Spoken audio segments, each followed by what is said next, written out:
Folks at home, how you doing tonight?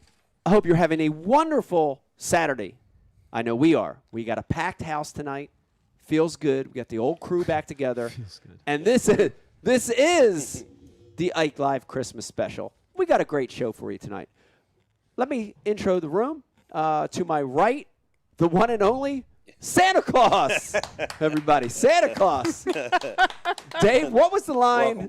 Brian hates when we talk before the camera goes on because real stuff happens. Right. What was the as we look at Pete, I think he looks like Santa Claus, but there's some differences. Yeah, I just kind of thought like if you somehow stumbled into the private room at the Indian casino, it's like Santa at a blackjack table suffering massive loss. And he's been there for like 3 days, draped over the same table. Yeah. You know? With three-day growth on his, on his face. Yeah. Wow. It's like, man, I've been delivering gifts for like 24 hours. Man.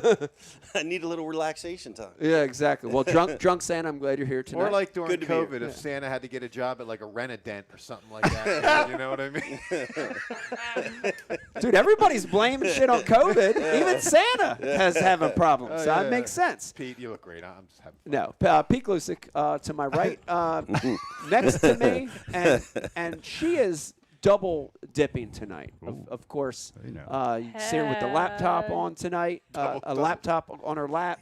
She's doing a little I am, and she's a guest tonight. Miss Rebecca, how you doing tonight? Hi, thank you. I like the outfit. Looks very comfortable. I'm an elf. I got my. It's an elf? I have my, what's it say? Get lit? Get lit, yeah. Uncle Don gave this to me Lit. a few years ago. That's an Eric the intern line. Nobody knew what lit meant when Eric worked for us Lit 1,000 fire. years ago. Litty. Lit, yeah. He Little was like, litty. man, that's lit. And we all, and me and Pete were just like, huh? What? Little Liddy.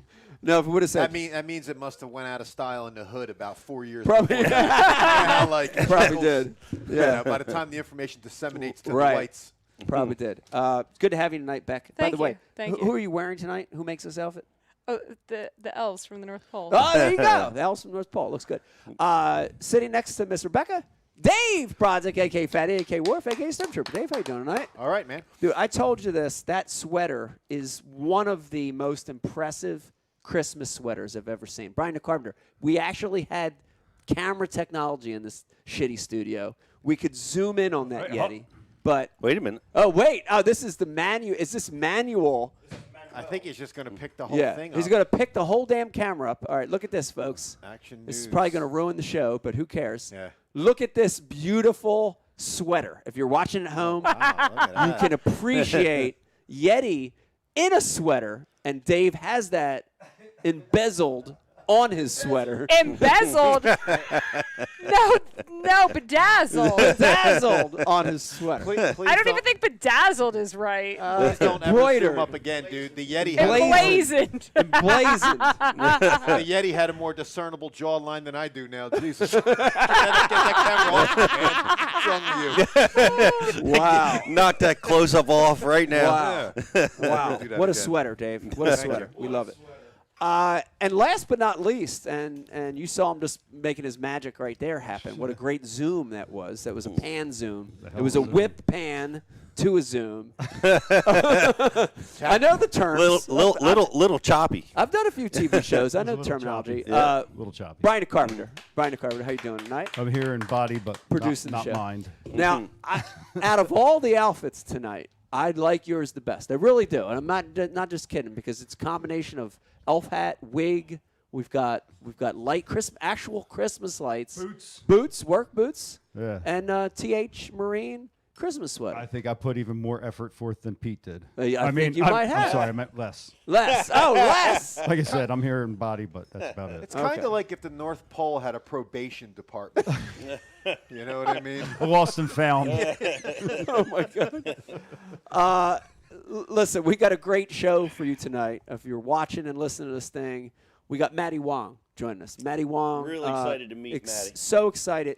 And here's the thing: we're gonna probe and pry Maddie a little later when we get him on. But you ready for this, Dave? I'm ready. He just started bass fishing 3 years ago. What? Yeah, he's a star. Dude, are you kidding me? In that short period of time, qualified for a divisional, made a national, wins the national championship, and qualifies and accepts an elite invite in 3 years. Is that Yeah. impossible, Pete?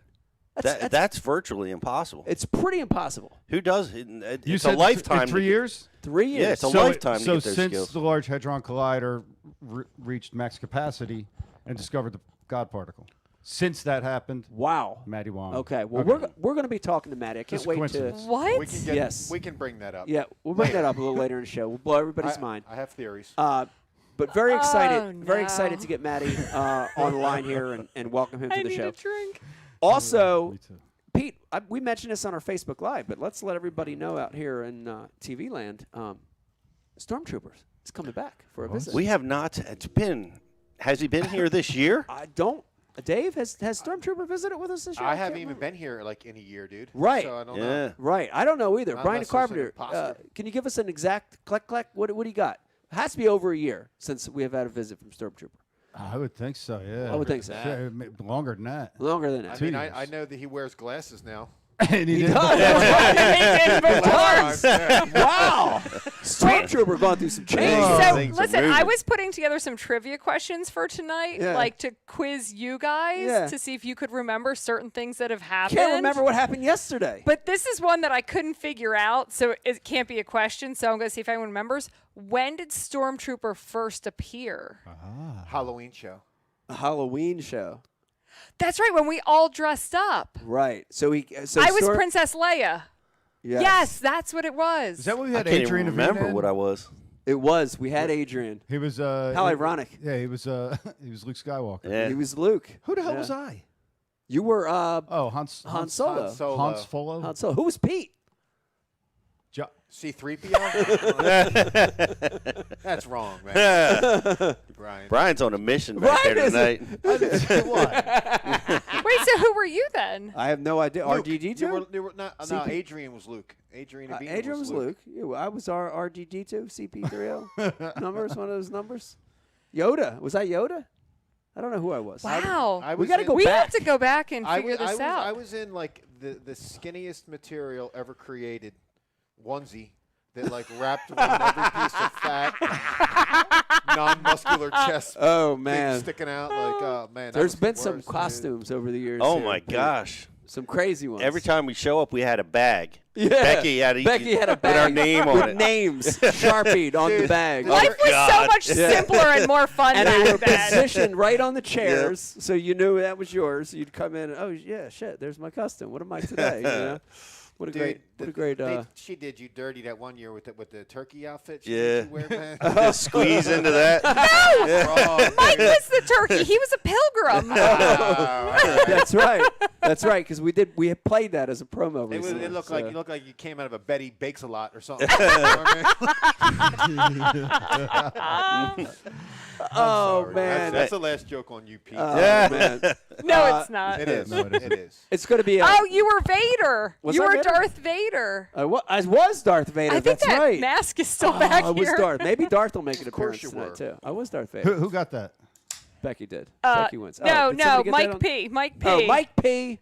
Mike P. Send in your information, Mike To P. who? You're winning something tonight. No, I know she how can to take copy it. and paste Yeah. Okay. into an email, so Mike someone P, sends you something. Send in your info. You're the first winner tonight. We're giving away a lot of shit tonight. We're in the Christmas spirit. Wait. Yeah. I'm not going to remember this if I don't tell you guys this now. Okay. Everyone will hate Ike Live and move on because the feminist is going to talk. But listen to this shit. You're not going to believe it. So, you know how Brian always calls us the alpha cats? Like, you know, Kate, Janet, Jocelyn, Carol, and I. Now I he always added heard him another say alpha. rotten bitches. What? Yeah. Well, he doesn't say that to our face. So, you know, so we get things done. So I wanted to post this, and I was going to tag Brian to it. See, it's been a conspiracy all these years. Did you know that male reindeer lose their antlers in the winter, and the female reindeer do not? So everyone's been thinking that all the reindeer that pull the sleigh for Santa are male reindeer. Nope, they're women. Whoa. Because that's how you get shit done, and that's how you get presents to the house. How about that? Is that true? They're all what women? about the Their names? names. So they're males. not alpha cats; they're the alpha reindeer. Yeah, but what about the names? Donner? That sounds very masculine to me. Donner. Because this is the lies you men have been telling us for years. So Donner's a female, or Donner's not actually the name of the reindeer? Donner's not the name How of the come reindeer. I've never seen Blitzen with a trifold wallet and his cigarettes rolled up into her sleeves? Because it is a conspiracy. It's a conspiracy. Yo, Man. get on the Harley, Kelly. The very masculine voices on Rudolph the Red-Nosed Reindeer. How about that? Yeah, I don't know. I didn't Very knew that. masculine. I never knew that, man. I'm sure. I'm kind of mind blown right now. I don't Right. even know if I Right? can do the rest of the show, Bri. I just think. I'm out. I'm done with you. Let's wrap this up. I just think. That's a wrap. I was done before we started. Everyone just left the show. They're like, make the woman leave. Yeah. That is a good fact, though. We got a great show. So Maddie Wong, Stormtrooper, and also we're going to be doing an MTB unboxing a little bit later in the show. We are going to give away a lot of prizes tonight, Pete, which is Awesome. great. This show is brought to you by many amazing sponsors. Of course, check this out right here. Just cracked it open. The beer of the night. We're drinking Founders, of course. You're going to see All Day IPA. You're going to see some different beers floating around tonight. Also brought to you by AFCO. AFCO, makers of some great clothing. Please check out that new Ike-approved apparel. It's pretty awesome. Tin Cup Whiskey. Brian the Carpenter. I think a second segment. I think for sure we're going to be breaking out a little Tin Cup. All right, should I hit the commercial now? No, in just a bit. But Let's go. But here's what I wanted to say about Tin Cup. What a great way to bring in the holidays and the New Year's with a little Tin Cup. It's great. It's a great fine American whiskey. Yeah. It tastes great. Over on rocks, straight, whatever you want to do with it. I love Perfect it. for your celebration. It's perfect for your celebration. Let's see here. Liquid Mayhem, Flambeau, Tackle Warehouse, Hobie, Heshy Socks, and Torpedo. Bri, you got a chance to fish with Mr. Jeff Little today, I think. Yeah, that's right. I did. How'd that go? How was that escapade? It was good, dude. We hit the first. Tin Cup at 8 o'clock. No, I took them. I was going to go down to Chesapeake today, but Yeah. it was supposed to blow 5 to 15 with Yeah. gusts up into 35. It did blow today. straight up from It the did south, blow. which is a horrible place to be when it's blowing. So we did some Delaware River wintering ponds. Cool. Yeah, And you caught some. yeah. I had first spot was beat Yeah. the one way down south. Okay. They Yeah. get in it and they were gone. Nothing. Gotcha. So yeah. we So you moved on to the other one. Yeah. Standby. went up to Darby. Yeah. Yeah. Cool. Caught 'em. Nice. Yep. Awesome. I saved this one for next to last, Pete, because this is our presenting sponsor, Mystery Tackle Box. It's like Christmas in a box. Well, guess what? Great Christmas gift. is Yeah. how many days away? Do you know the exact count? Becky, I'm sure 14 does. days? 14 days? Is that correct? Is it today the 11th or 12th? Today's the 11th. 14 Yeah. days away. Listen to me. What a great Christmas gift if you're watching for yourself, for your friends, for your kids, for a fishing buddy. What a great Christmas gift. Mystery Tackle Box. We're going to be doing an unboxing tonight. Stay with the whole show. Watch all the great stuff that comes in this box. And last, but definitely not least, Pete, Bash University. And that also makes a fabulous holiday gift. Fabulous Tell me about gift. that. Yeah, if you right now we still have our cyber promotion going on, and it ends tomorrow night. And it's a great promotion. It's $49 for 6 months. Go get it. It's a great gift. The gift cards are all discounted as well. So go over to bashu.tv and give it or get it for yourself. We have tremendous instructional pieces that we release every week, and now's the time to study. We've got a new season coming up. Guys are already starting to fish. Of course, a lot of us never quit through the winter, but down south, it's already, it's going to get busy here in January. So get over to Bashu TV. And here's a big one. Our virtual seminars will continue. We're hybrid this year. We're in person down in Alabama and South Carolina. So come see us at our events in January. You can check them out at thebashuniversity.com. Next week, on Tuesday and Wednesday, we're going to be virtual from 10 a.m.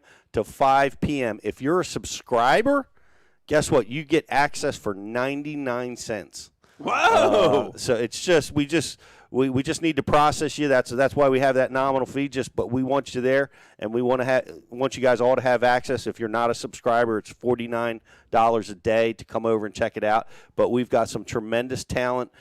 Check that out also at thebashuniversity.com, and come hang out with us on Tuesday and Wednesday, and I'll be there on Wednesday. So look forward to seeing you guys there. Dave, I think that's the best dollar you could ever spend. If you were a Bash U subscriber, to spend $1 and to get all that information, that's a pretty good dollar. Yep. Wow. All right, You who's, think I'm more who's impressed. nose breathing like that into the microphones? who's nose breathing? I don't know. That's Hey, probably. me, I'm not. Is it Quincy? It's not me. Is it our dog? How can I nose breathe and talk at the same time? You look I down. looked at everybody. Like this. Give me something to eat. I got a Brian always hippopotamus. loves when I chew into the mic. That would be fun. Great show. Before we get started officially with the show tonight, want to thank our military, active veterans, men and women. Thank you guys for what you do. Our policemen, our firemen, our EMT. The world is crazy. I don't know if it's getting any better or not. It seems crazier every day. Thank you guys for what you're doing. We got a good show here, Pete. First thing I want to say real quick is so nice. Last night we had our Christmas party. That was fun. To help celebrate our employees and our friends. And it was nice. It was nice to hang out with our crew. In the barn. In the barn. Yeah. What a cool venue that was. That was really cool. Yeah. It was a lot of fun. A lot of fun seeing everybody that we work so hard with all year long, and just tell stories and just get to know their significant others too. Yeah. People that we don't get to see very much. Yeah. So it was a lot of fun. Dave was there. Yeah, it was a nice time. Yeah. And Bri, you were at Greg De Palma's wedding. How'd that go? It was lovely. Lovely ceremony? Yes. That's awesome. Were you sad that Kelly is now off the market? Yes. Are you, Pete? I'm excited for both Projecting of them. on Brian a little bit, are we? Yeah. we've all seen how Brian can fawn on over certain people from time to time. I got an eye for talent. Did you smell the bride's hair? No. I'm getting old, dude. Nose don't work as well. I just don't carry around the Chopsticks. Yeah. Also, we want to say congrats, guys. Congratulations on that marriage. It was an awesome wedding. Yeah. So I know tonight the schedule got a little changed, Pete. We had Bobby Lane went and did something. I don't even know what can I talk about. What can I talk about? It's some MLF Cups, and they're very secretive about those tournaments. But I can at least talk in generals and say Bobby's in a cup. He qualified to get, I guess, to the finals. So Bobby will have on another show. Bobby Lane was scheduled. He's not on tonight. And we're also scheduled to have our young men. No, we never put that out in promotion. I did. Oh, did you? Yeah, I did. A couple Right. times. Well, Yeah. Woohoo. Yeah. Logan Parks and It's like a normal marriage. Right. No communication. Of course, I don't know shit. But here's the great thing. We don't have them on tonight. But here's the great thing. here's the great thing. We don't have them on tonight. But everyone else did. Everyone else had them on. Everyone. And here was the thing. Podcasts that don't even exist yet had them on. Well, here's what I want to say. Futuristic podcast. I want to say a couple things. And Dave and I had conversations last night about it at the party, which is I think we would have eventually got into things with them that the other podcast did not, right? So let's start by saying, and I want to make sure I say this, that, dude, what an amazing win for those guys, right? Huge. And dude, biggest ever. Yeah, Brian the Carpenter. Back me up on this one.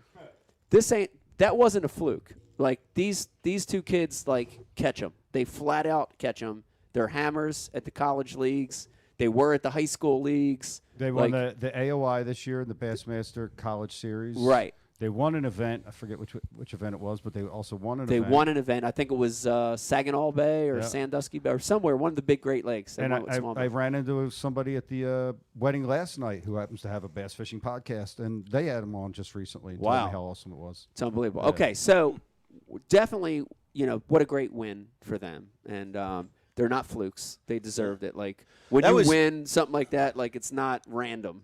I mean, they're good. That was $1 million prize. Right. Boat and truck Right. each. Right. So here's where I want to get into this a little bit. Me and Dave had this conversation, and it borderline frazzles me. Yeah, your ass was chapped. Let's just get it out there. Yeah. Thanks, Dave. So what's exciting and what bothers me is the same thing, which is that prize, right? So you basically have a brand new circuit that pops up out of nowhere that you have to be an amateur to fish. And you go to this championship event and in one fell swoop win $1 million more than any professional event out there. More than the Bassmaster Classic, more than the MLF Red Crest, more than whatever. Mm-hmm. Boom. That bothers me. It bothers me. It bothers me a lot from the standpoint of it seems wrong. You know, if I was still an MLF angler, it would bother me even more. Because Why so MLF? Because MLF is the Bass Pro Tour. One of the major sponsors over there is still Johnny Morris and Bass Pro Shops. I would be really hurt more as an MLF angler to know that here's a league that said no entry fees. They took that away. They brought it back up to the standard BASS level, 50 grand. This year they raised it to 60 or whatever it is now. It's more. And now here's Johnny Morris giving away $1 million to amateur fishermen. Yeah. You see what I'm saying? Yeah. Am I the only one here that No. this is wrong? He made Oprah look like she was handing out gumballs. I know. Like instead I of know. Priuses. Hey, Oprah was handing out gumballs. It seems very, very wrong to me, Pete. I don't know. Well, I mean, I can obviously see, right, the pro at one point there was $1 million purses, right? There was a few of them, There was. right? FLW. The FLW had a few $1 million. For professional Right. anglers, tour level anglers. Right. Correct. And that is going down dramatically. So do you have a solution, or can you? I honestly want to throw it all at Bass Pro Shops. You know, I'm just going to be honest. I'm going to throw all the load on them, and I want to criticize them for creating this whole thing just to sell boats. Okay, it's business. It's business. But why not support the leagues? Why not give that? You know what I mean? Why not upraise the professional stakes and the professional levels and hand it out to amateur? You know, it just doesn't seem right to me. It just doesn't seem right. I'm hurt by it as a professional angler. And I don't You think know? anybody's struggling to sell boats right now, right? Right. Everybody's sold out. Right. You can't get a boat. Yeah. And Brian, I know you got a million things going on. I would love for you, I don't know how this is possible, to get a picture up real quick Of Johnny Morris? of the Logan and Yeah. with the trophies. There's one image in particular that was going around Google that, They're like giant. dude, they are coffins. Yeah. Why the hell? They gave coffins away. Coffins. Yes. They gave him like Egyptian. Brian, statues. please get this picture All up. right. There's a They gave coffins Well, away. because where else were they going to put the $1 million? Yeah, you gotta In the store it coffin? somewhere. You got to and what's bury with the it in your Masonic symbols on that backyard. coffin? It's unbelievable. They gave him fucking coffins, Pete. Coffins full of money. They're Sta- full of money. hundreds. And then they gave him a Yeah. giant boat to pull Yeah. their. So Yeah. I'm very. I was frustrated in if it's going to be an open, just make it open. You know. right. They closed it off. There was all kind of restrictions. Of course, obviously, it was a brand oriented, and it's his brand. He's got the prerogative to do that. I was frustrated with their qualification of a pro angler. Right. Was kind of skewed, and I don't really even know what that means. You know. Right. One of our guys as a co-angler because he won too much money, couldn't do it. I don't want to say his names. I don't know if Brian wants him out there, but someone you're very close with couldn't be in there because he made too much money as a co-angler. As a Yeah. co. Yeah. Yep. Yeah. And I also heard that the other guys that violated that rule, that in other words, the policing of that was not it was suspicious on whether it was Yeah. enforced or not. You Yeah. know, guys that had won over the limit were Wow. competing. Well, Right. at least they didn't win. The kid, Yeah. the It kids just did. it's frustrating to me. Is it sour grapes from it's- pros? Like, are we whining? I don't think we're whining. I think we're saying, hey, I here's, think if somebody had done this whose name wasn't on a professional tour as a supporter, I think that's where there's the biggest like stab. It's like all this money can go to these amateurs, but the pros are still paying to play everything else. I'm just saying, Pete, I've worked at this for 30 years. And in my 30 years of doing it at the highest level, I've never had a chance to win $1 million, ever. I would have, you know what I mean? Mm-hmm. Like, Yeah. how do you have all these touring pros fishing for 30, 40, 50 years? What's your angle, and Johnny? they've never had a chance. All right, here's Brian the Carpenter just put up. This is a great image. Here are winners with the sarcophagus. What is sarcophagus? Sarcophagus. Sarcophagus, Egyptian sarcophagus Yeah. with bags of money in there and good whatnot and loot. Congratulations to them, guys. Yeah. Please don't think you're getting No. shit on right We're now. not. We're Yeah, not. like- We're not dissing them at all because they are talented anglers. They surely deserve the win. Surely. All that. I don't want to take any of that away. I mean, that trophy looks like the Ark of the Covenant from Indiana Jones. Exactly. You know, like 100%, bros. Indy. yeah. So we got an it was an interesting. Italian that they had looked like. They couldn't even find an Indian actor back then in the No. 80s. So It was we an have Italian a, kid. So listen, My we've got an God. interesting comment from a friend of the show. Team No Fish said, these amateurs don't have boats given to them plus all the other sponsor stuff. If you think that the pros on tour have boats and everything given to them, then you haven't been watching Ike Live. Yeah. Team No Fish. I'll break it into a percentage for you. I will say when you look at the body of professional anglers collectively, whatever that number is, call it 600 guys, 400, whatever that number is. I would say 20% or less That's a high estimate. Yeah.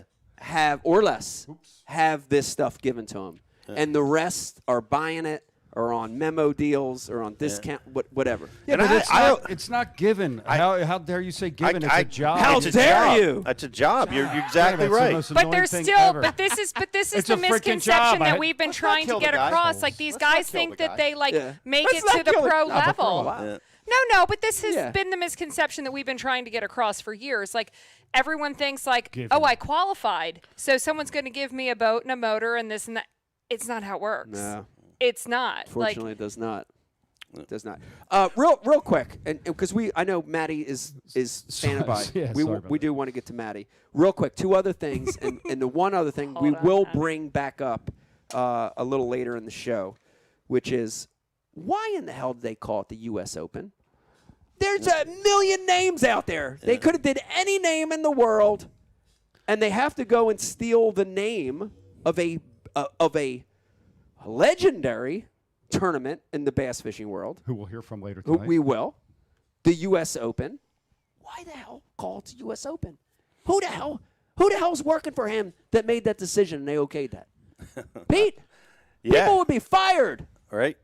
I'd have Becky fire them if they worked for me. What did the U.S. Open do? It did one bass take any action against that? Well, we're going to have Billy Egan on I mean, a little that, later. that was We'll such ask an him. important tournament out west. Like Brian Veldick still talks about it, and it was so long ago. There were still like live episodes of Arnold's Place on TV. Like you know, that's a big deal out there, dude.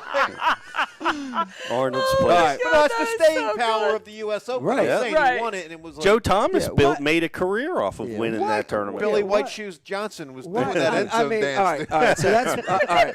I got that off my back, and we'll talk to Billy Egan about that. And then the last thing, and this is really where I almost wish we would have got him on, is Oh, maybe we will later. yeah, maybe we will later. Is it does worry me. So Dave, Pete, Brian, any of you guys, put yourself in their shoes, and you're 20, 21 years old, and you win that kind of money. Was it too early for them to win an event maybe- like maybe- this with that? maybe I the would buy so coffin- many Gucci's. I mean, it honestly scares me a little bit. You know, Maybe the coffins are symbolic of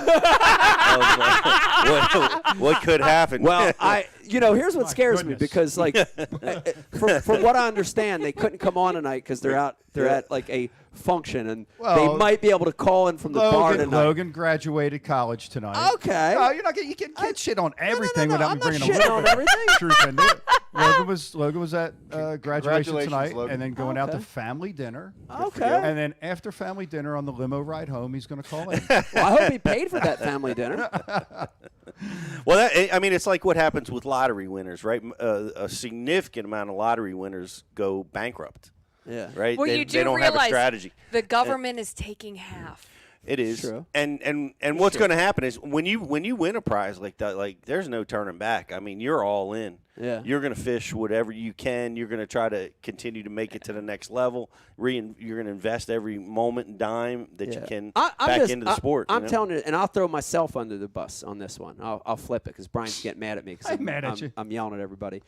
If I won an event like that at 21, I would have been ruined. I'm just telling you right now. I would have been ruined. No, you wouldn't. I think so. I don't think. I think I it would have would've. You altered. wouldn't have. I Me definitely and would've. Brian, one of us would have been dead, and the other one would have been in like a vegetative state for the rest of their life.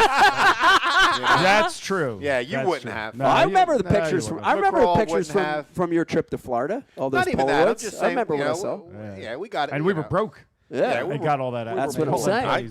That's what I'm saying. I agree. I won a tournament at 19 years old on Menanico Ponds and won $300, and I was ruined. What? He never came back. Spent the last 30 years chasing this thing. You know?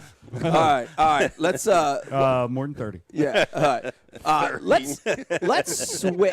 Let's turn the switch here, Brian. I'm ready to talk about other things. Let's talk about happy things, exciting things. Can we make that turn? Let's make the turn. Let's make the turn right now. And very excited. I've had Maddie on the phone a few times, chatting with him. Very excited to have him on Ike Live for the first time tonight.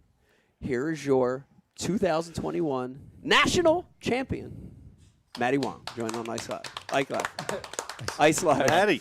Just change the name Hey of the show. guys, how's it going? Maddie, how you doing tonight? Oh man, I'm doing pretty good. I'm in a hotel room 12 stories above Las Vegas Strip right now. Heck yeah. I'm here for a wedding, but I'm also here to pick up the new sled, which I'm really excited. Bass Nation worked with me on getting it at least out to Vegas for me, so which was nice. Was able to kind of meet me there. I didn't win a truck, so still looking for that part. But Well, there's Nor $1 million. Nor $1 million. or $1 million. You know, just to chime in on what you guys are talking about. You know, like I completely agree with you, man. Because it's like let's say you win that at 21, your expectations now are just so high. Yeah. Now they can't even be met like in any other circuit. Yeah. And like and then you also, I don't know. I just feel like it's like one of those things that, you know, like you said, you've been on tour for so long and you've had such a long career and you've never had a chance for that. There's something wrong. There's something wrong. There's And something wrong with that. And it pains me too, because I'm like, man, you qualify to get to the highest level of this sport. Yeah. And now next year, I'm already in deficit $110,000 just to break even. Right. Wow. And Right it's off the like- giddy. Right off the giddy. Right off the giddy. It's like, Yeah. congrats, man. You made it to the highest level of bass fishing. It's 110 G's. You Yeah. sound You know? like a young Pete Gluzek Yeah. there. You must have been watching this show, dude. Yeah. Yeah. Congratulations for qualifying. Here's your invoice. Yeah, here's your invoice. Got a stamp on there. It's one of those nice seals too. It's wax. You know, it's got the little Yeah. bass logo and a wax seal. Upside on down there. cross on it. Upside down cross. Yeah. Maddie, let me start. I want to start by just going back to that win, and that was a breakthrough win. If you're watching or listening tonight, Maddie won a huge event, a big deal, Pete, especially for us, for a lot of the guys that are grassroots and came through the clubs. This is the biggest event in your life you can win. But Maddie, you won the It changed nation- you. It changed you. It changed It my was- life flat out. But you won this title, and it's so hard. That's such a hard one to win. I've said it before, but that one to me is harder than like an elite event. It's harder than a Bass Pro Tour because you got to cut through more people. You got to, you have to see more things to get to the nationals, and then you go and win it. It's been a bit since that win, but man, how's it feel? I mean, it's got to be incredible to you. Man, like I still get emotional just to think about it. Yeah. My brother just recently sent me, like he was watching the live event while he was driving in his car, and he recorded, because he has like a dashboard cam, like recording the road, but it recorded audio, and recorded him like breaking down and with excitement Wow. for me. And like it gave me, and I just watched it literally yesterday and it made me cry again. And it was such a momentous, like you said, life-changing event for me. That it's kind of finally sinking in. Like, Yeah. you know, it's been like about a month, you know, a little over a month now. Yeah. But it's beyond a dream come true, man. Yeah. Like the whole year I was looking forward to the nationals, and for me, like this was my first year doing it as a boater, like doing Bass Nation as a boater, and my goal was just to make it to the regionals. And you know, I was like, man, it would be great if I made the state team. There's a bunch of incredible fishermen in the state of California, man. Like I feel like people are like, oh, West Coast, you guys got it easy. There's a bunch of big bass there. It's like, yeah, there's big bass, but man, if you've ever come out fishing West, it's hard. Like those bass are smart, and those guys are like they're incredible fishermen. So, you know, just to be able to qualify against the guys in California, like that was a huge accomplishment. And then for me to do well in Havasu against legends that I looked up to, and they're like, wait, who's this? How many times have you been to Havasu? I was like, this is my 4th time to Havasu. They're like, what? Wow. That's incredible. It was, I guess for me, what really made it special for me was I was able to do it off my uncle's boat, and you know, and not having all the newest, latest and greatest, you know, gadgets, right? And the yeah. live scopes and the 360s, and and just fished off of intuition and my gut, and just trying to stay fluid with like changes and whatnot. But yeah, it's such an incredible thing. Like the fact that I made it there, and it's nuts because when I remember I was in line, and I had talked to there was one other guy running an older Ranger at the Nationals, and the final day, you know, he stopped in on me on the lake and on the river, and he was like, hey, did you get him? I'm like, I'm sitting on like 4 right now. I'm like, how about you? He's like, I got like 1 fish. And I'm like, hey man, you still got time, go get him, you know. And I came in, I was able to, like, I thought in my head, I'm like, hey, at least I have 11 pounds. I wasn't weighing all my fish, but I'm like, I at least have 11 pounds. And then he rolls in, I'm like, what'd you sack him? He's like, I think I got like 13 pounds. And I'm like, oh, well, he was just like a pound behind me or something like that. Yeah. Like, well, he just, and so my whole thing is checking expectations. Like you shoot for the highest, obviously your highest outcome of what you'd want to get, but always have your expectations in check, because you never know when that rug will be pulled underneath you.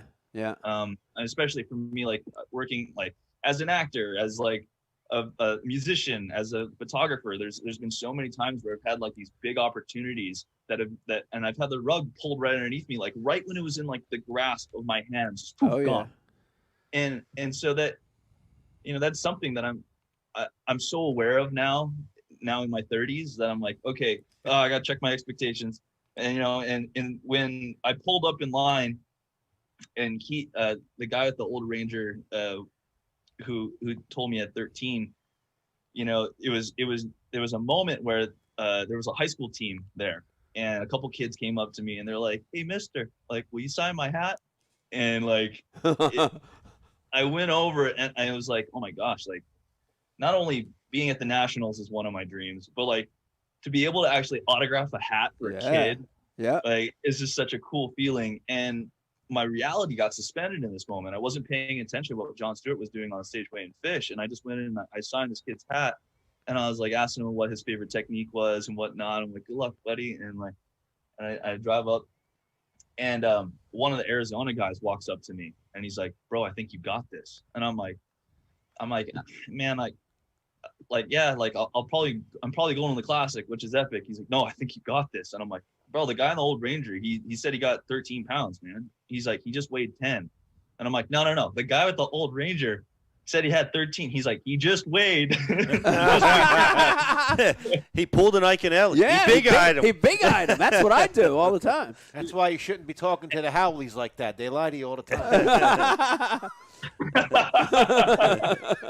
Well, right there, I feel like one of my other friends, hella bass, Rich, he looked at me and he's like, are you gonna pass out? He's like, He's like, you look like, and I just right there, my heart dropped out, and my buddy Jake, he goes, hey dude, this is what we live for.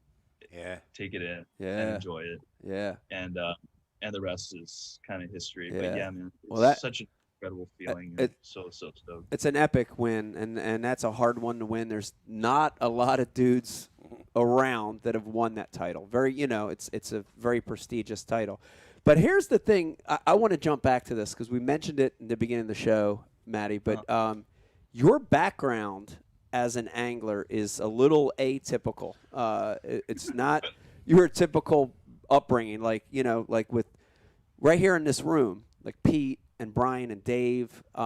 We've all bass fished hardcore since we were 8-10 years old, right? Like literally, that's when we started this quest. And you look at a lot of successful young guys now. Look at Wheeler and Jordan Lee, and you look at a lot of these young guys. And they had that same process, right? Started as toddlers almost and began this quest to become a pro angler. But your background is definitely different. I want you to tell everybody a little bit. Give them your background. And I want you to say it again because you told me on the phone. We talked on the phone about a month ago. And you gave me the story. And I literally almost gagged. I almost choked in my spit because it's hard to believe. It's hard to fathom. 3 years. Yeah, it's hard to fathom. But give us your background. Sure. Well, I mean, so just like you guys have been fishing since you're 8 or 10, whatever. But I've been fishing and addicted to the sport of fishing, not necessarily bass fishing, Right. but fishing. Fishing. Yeah. I've been addicted to since that's one of my earliest memories. Right. I have photos of myself holding my dad's pant leg, clenching a bamboo rod and catching tilapia in Ala Moana beach park at the harbor. Heck yeah. And by the time I was 3, I learned how to throw a spinning rod. And by the time I was 8, my dad had the Iowa bait caster, and I was like, I had this goal to learn how to throw a bait caster. We have bass in Hawaii. So born and raised on the Oahu, on the island of Oahu. My home lake there is Lake Wilson in Wahiawa. And we got peacock bass, we have largemouth bass. And there was a couple other fisheries around. And this other place called Ho'omalahia. It's a fun tongue twister. But there was incredible amounts of smallmouth in there. Wow. And so from the time I was like, I don't know, 8 to 13 or 14, there was like close to state record smallmouth inside of this one little I would say overflow pond small lake. But yeah, totally unconventional because I grew up free diving and spearfishing. In high school, I would spearfish competitions, and I would fish for ulua, which is GTs, giant trevallies. We would do a whole different technique where it's called slide bait, where you actually you're casting 12-foot rods with 4/0 Penn Senator boat reels and like 8 to 10 ounce leads. So the whole swim bait thing came pretty natural, and casting like big baits and whatnot. And for me, I was able to connect all these similarities and all these different techniques. Like I was just talking the other night with Bailey and Andy with Serious Angler and how whipping for goggle eye, we call them akule back home. And there's these tasty little like saltwater fish, a bait fish basically. And the first time I ever casted a Carolina rig was actually one with a 15-foot leader that you use like 6-pound test, and you're finessing through this massive school that's sitting out in 50 feet of water in the middle of a harbor. Ooh. And so for me, when I moved to California in 2013, and I realized, I was like, wow, I'm actually in one of the meccas of bass fishing. Maybe not for the industry, but I'm actually in a place where now I can actually fish seasons. Yeah. Because growing up, I was probably one of the only kids in the 90s watching Bill Dance and Roland Martin on VHS in Hawaii. And but I also had a Bassmaster subscription, and so for me, I can actually fish a season now. Because a lot of people also don't understand. It's Hawaii, we don't have the season. We have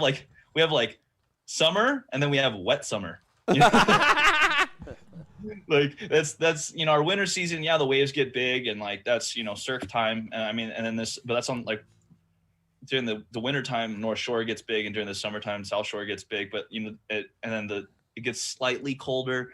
But like even the bass there, like the largemouth, you can never get them on a pattern. Well, you'll find a largemouth on a bed, but when it comes to like finding peacock on a bed, like there's a certain there's May, June, July, August, you'll find peacocks on the bed. Right. Maddie, I gotta ask, when do they don't have a spawning season in Hawaii? How do you the largemouth? Yeah, how do you determine when they're spawning? This is something that that's a good question.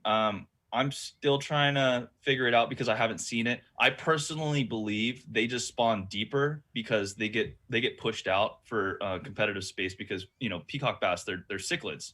They're a way more savage species when pushing around largemouth bass. So like if a bass came up to want a fauna area, a peacock bass is going to push that bass out of that area. So I think the largemouth spawn out deeper. I think that obviously they're related to a moon cycle. But it's tough because again, I've never, in my knowledge, caught a Hawaiian largemouth off of a bed.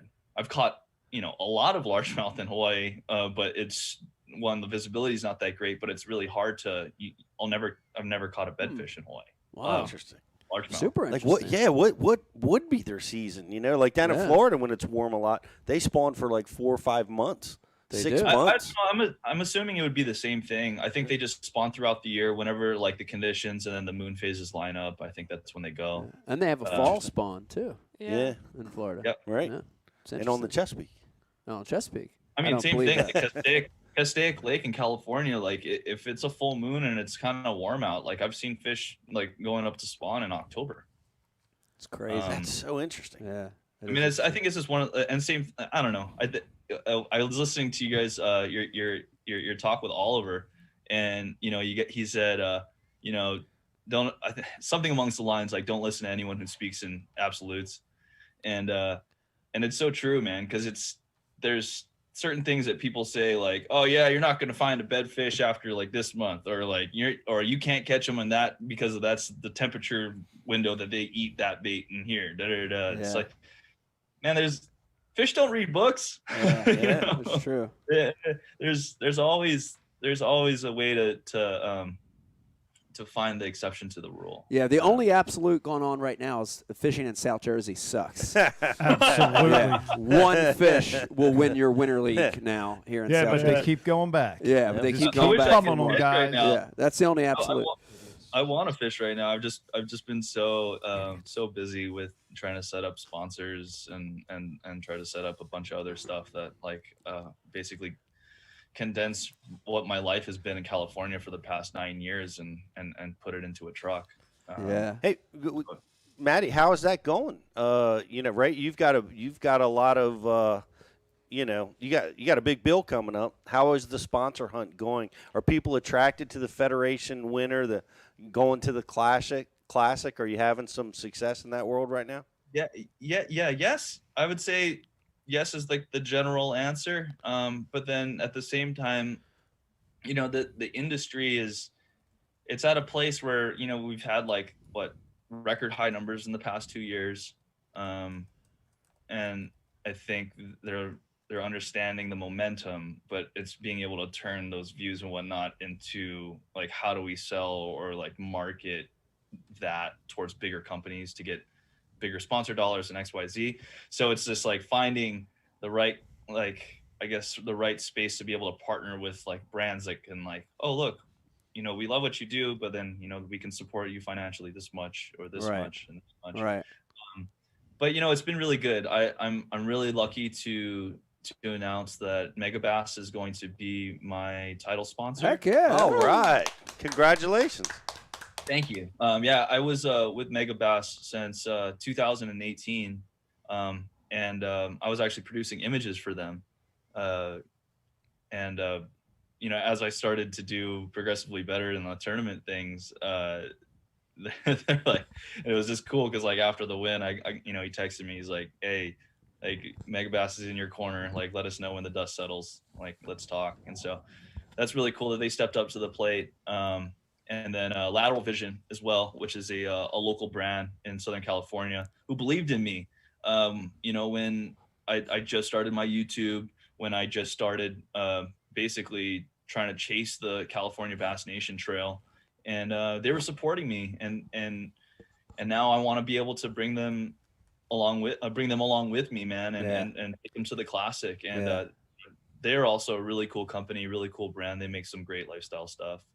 That's awesome. And I talked to you about this on the phone, but you definitely have something a lot of anglers don't. Dave, if you were Maddie's manager and you were out there selling Maddie, how would you sell him, Dave? I mean, look at Maddie. Look at him. Look at this handsome man. That's where I would start off with. I'd say you go to these ugly southern rednecks. Right. I got a handsome island kid with a shag haircut that'll sell some shit for you. Right. He's articulate. Right. 3 years. Look what he's done. What is that buck tooth that you're throwing trucks and boats at down there? And what's he done for you? I like that we have to throw other people under the bus. Yeah. Woo! I'm trying to sell my guy. Yeah, you're the manager. You have to sell. You have to sell. Yeah. Brian, you're hired. That's even better. He knows me. It's so awesome. But it's true, Pete. I think you have to build a brand and you have to sell yourself to separate yourself from other people. And I think Maddie's got that. He's got. I was watching Maddie some of your YouTube stuff, and Cool. I'm looking forward to seeing the Ouachita stuff. I don't know if it's out yet, but I couldn't find it. But I watched you fish with Kevin Short. Oh yeah. In the All American, and I'm like, wow, he's got like this deep booming voice. Just a lot of charisma, a lot of easy to listen to. I think you're going to have a good time attracting sponsors. Yeah. I think you've got a lot to offer there. Yeah, and I told you this on the phone, but you should not feel bad about capitalizing on what makes you different, right? You know, what makes you stand out. Like, they're good things. I learned it the hard way because I've told this story before on the show, but in the beginning of my career, I remember trying to fit in, and when you want to be a part of something so bad, you sort of compromise sometimes who you are, and dress like I was so happy to see you wearing khakis with your shirt tucked in. I right. was dying. Shirt, yeah, khakis, shirt tucked in, I loved it. I mean. That wasn't you. Right, but I think, like, as I learned and as my career went on, it's a positive to be different, and it's a positive to stand out, and you shouldn't be ashamed to leverage that. You know what I mean? So you're saying he should do like every lure he sells, like being a gnarly tube, like no, I'm not saying that. I'm just saying, holding the bait while he's surfing. Yeah. That would be cool. But I'm not saying nose ride on a that would be pretty nose cool. ride with it. I'd like Give to me see some that. good ideas. Give me some good ideas. Dude, that's the move. You know how Ike has the Hobie kayak on the top of his truck? You need to have a surfboard Hell yeah. permanently mounted up there, man. Hell You gotta go surf Lake Gunnersville. Oh man, I want to go surf like Lake Erie or something. I really have a couple friends. Like one of my friends from Hawaii is actually out east, and he sent me a couple videos of I forgot which one of the Great Lakes, but there's actually surf out there. If there's a big enough windstorm, the fetch is long enough where you can get long interval swell. So it's actually kind of funny. Yeah, I've surfed. Pete, I've do surfed you my get that bass cat lingo? there. Do you get that lingo? Yeah, the fetch. Yeah. And what's the other terms? The height and the. Yeah, so you have wave interval, right? Yep. So you have the wave height, which is obviously the height of the wave from the trough to the crest, and then you have the interval, which is from the trough to the next. I guess it would be the next from when one of the wave passes the buoy and it comes back down from that start to the next From trough to set, trough. the next wave, trough to trough. I like a long interval. Short intervals are scary. Short if you're in a intervals bass suck. boat I agree. on- I agree. Long I'm all intervals about are that. good. That Troughs are long good. interval leg. Big troughs are good. The short intervals are like where Lake Ontario meets the St. Lawrence River when the wind's blowing really hard. Yeah. Yes. And they are Pure and stacked wave. right next to each other. That's where I What- thought we were going to die that one time. Yeah. What's it called when like a fat Howley wears a T-shirt and he belly surfs, does body surfing? What's that called? Well, It's called getting kicked out of the water. 'Cause that's about the most surfing I've ever done. I was going to say my terminology for big waves is a little simpler. There's shit and oh shit. They're both bad. What did you do? What did you do before this this success? Well, I've had a couple different careers in my life, in my short life so far.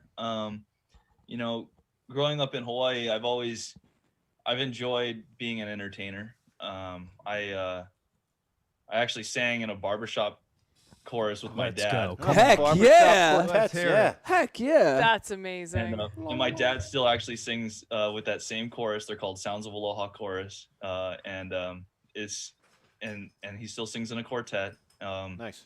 And from there, I was playing saxophone through school, because in Hawaii they give you an option. You can either take music, or you can take music. You can take a language, I should say, sorry, or you can take music. And so I didn't want to take Spanish or Japanese or anything like that. And I was like, well, if I could just play my saxophone in band, then that'd be great. And so I was like the undercover band geek. And I just I played saxophone from like middle school through high school, and then after I got out of high school, I got picked up by one of the local bands, and then I started gigging around, and that was a career for almost 9 years. I had this one band that we were together for 5 years. They were called the Deadbeats, and we had it was jazz, hip hop, funk. And so I know you have like a little bit of a backstory on breakdancing. Yeah. I got to open up for Mos Def, Black Star, Common, Jurassic 5, a couple like the underground hip hop scenes. Heck yeah. So that was really fun. And then also, with the whole just enjoying entertaining, I would do like radio voiceovers. I would do commercials in Hawaii. Like I've done like a pizza commercial, like Taco Bell commercial, that kind of stuff. And then I wanted to be on TV. I wanted to be an actor. And so I started going to like acting school and doing the whole thing while I was still in college. I was studying film and got arrested on Hawaii 5-0. I played like this surfer stoner bro when I had my long hair. And, wow. That's a fun one. You guys could go on YouTube that. Maddie Wong gets arrested. It's man. But then, then I ended up, I moved out to California. My dad, my grandmother passed away. And so it was kind of this this heavy time where life kind of shifted a little bit. And I realized that when I was in film school, I wasn't really learning much. And I knew that it was going to be, if I wanted to work in this industry, it was, you just gotta go for it, because your experience is going to be way more worth any type of schooling you can do. And so when I asked my dad, I'm like, hey, would you mind if I moved to California? And he's like, go. And I'm like, wait, really? And he's like, yeah, go for it. You can always like finish later or something. So I dropped out of film school, and in 2012, I saved up enough money where I bought a one-way ticket, and I shipped my car to LA, and I packed my bags and I moved. And that was like one of the most scariest experiences of my life. Yeah. Because leaving the comfort of Hawaii, where, like I have warm water and the beach 10 minutes away from my house, and like being able to go and harvest mahi-mahi whenever I want, or like be able to go to Lake Wilson and go catch bass. Like and all my friends that I've grown up with, like, so that was a big change for me. So moving to LA, and grinding it out in LA, trying to just make it as like, whatever, saxophonist, actor, commercial model, whatever. I've done so many different things. And so, but the one thing that stuck with me through all of it is my love and my passion for fishing. Yeah. Yeah. And, that's just the one thing that I always took seriously, but I never just the pipe dream of competing, or the pipe dream of being able to do this professionally. Like YouTube at the time was still like, kind of like obviously growing. You had guys like the Guggen Squad and everyone like making it on YouTube, but I was like, I don't know if that's, the route I want to go. And it was just something in the back of my mind. And so when I was able to, with the photo world, so I ended up after a couple years doing the whole acting thing, and I just, the rejection. So I got really good at losing, right? I got really good at saying, you know what, Maddie, you're not good for this role because you're not Chinese enough, or you're not white enough, or like, we don't like your hair color, or it's just like, what? Come on, guys. And so it's like checking the expectation and also just knowing that, like, all right, you know, whatever. And then someone asked me, hey, you want to assist in the photo world? Like, we'll pay you $400 and it's a 10-hour day, and I'm going to teach you some stuff, you know, behind the camera in photography. And I was like, oh, I don't have to audition for this. Like, this is like just as good as almost like a voiceover rate. Like, I'm down. Yeah. And so I love photography. I've always been doing it, and I was shooting my own stuff. And then I was able to dive into the world of assisting. And I worked my way up from a fourth all the way to a first, and into a lighting director, which I did for, you know, a total of, like 8 years, another almost 8 years. And where I got to, it's funny being in Vegas, I actually see my work on the billboard on MGM Grand.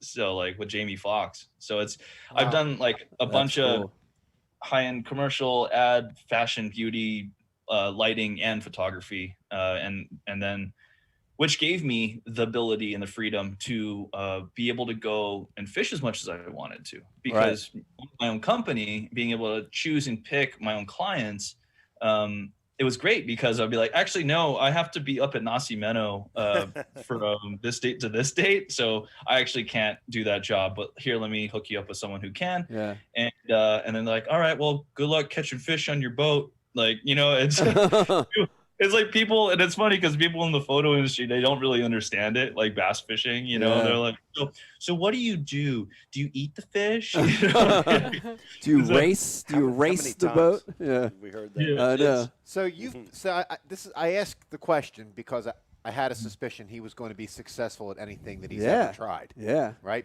Musicians are some of the smartest people on earth. That's a fact. That's undeniable. Like, I guess it's no shock that it only took him 3 years to figure this out. It's crazy. It's crazy. There's an intellectual component to this, and that gets underrated. Let's go there. It took you 3 years to figure this out. What's the secret, man? Like, what's the secret sauce? Pete's still trying to figure it out. Pete's still trying to figure it out. And by the way, Pete also does voiceover work for drunk. Oh, that's amazing. Yes, for Drunk Santa Claus. He's really good at doing drunk Santa. Which I can be seen at your hotel later on this evening at the card table. Apparently. Right, he'll be at the craps table. knocking over the trash cans. Yeah, he'll be the one laid out on the craps table. Oh man. So what's the secret? How did you get to where you're at in 3 years? Yeah, because that's a quick learning curve. I mean, even with Dave, I agree with you. Successful people have it.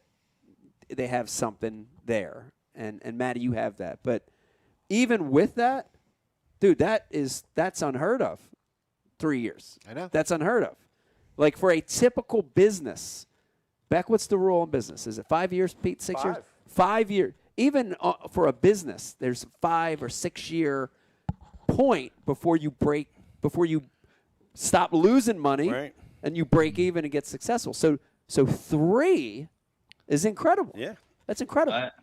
I feel that I'm incredibly blessed and incredibly lucky. But thank you. I'll just say that. So that's my the one side I just always need to.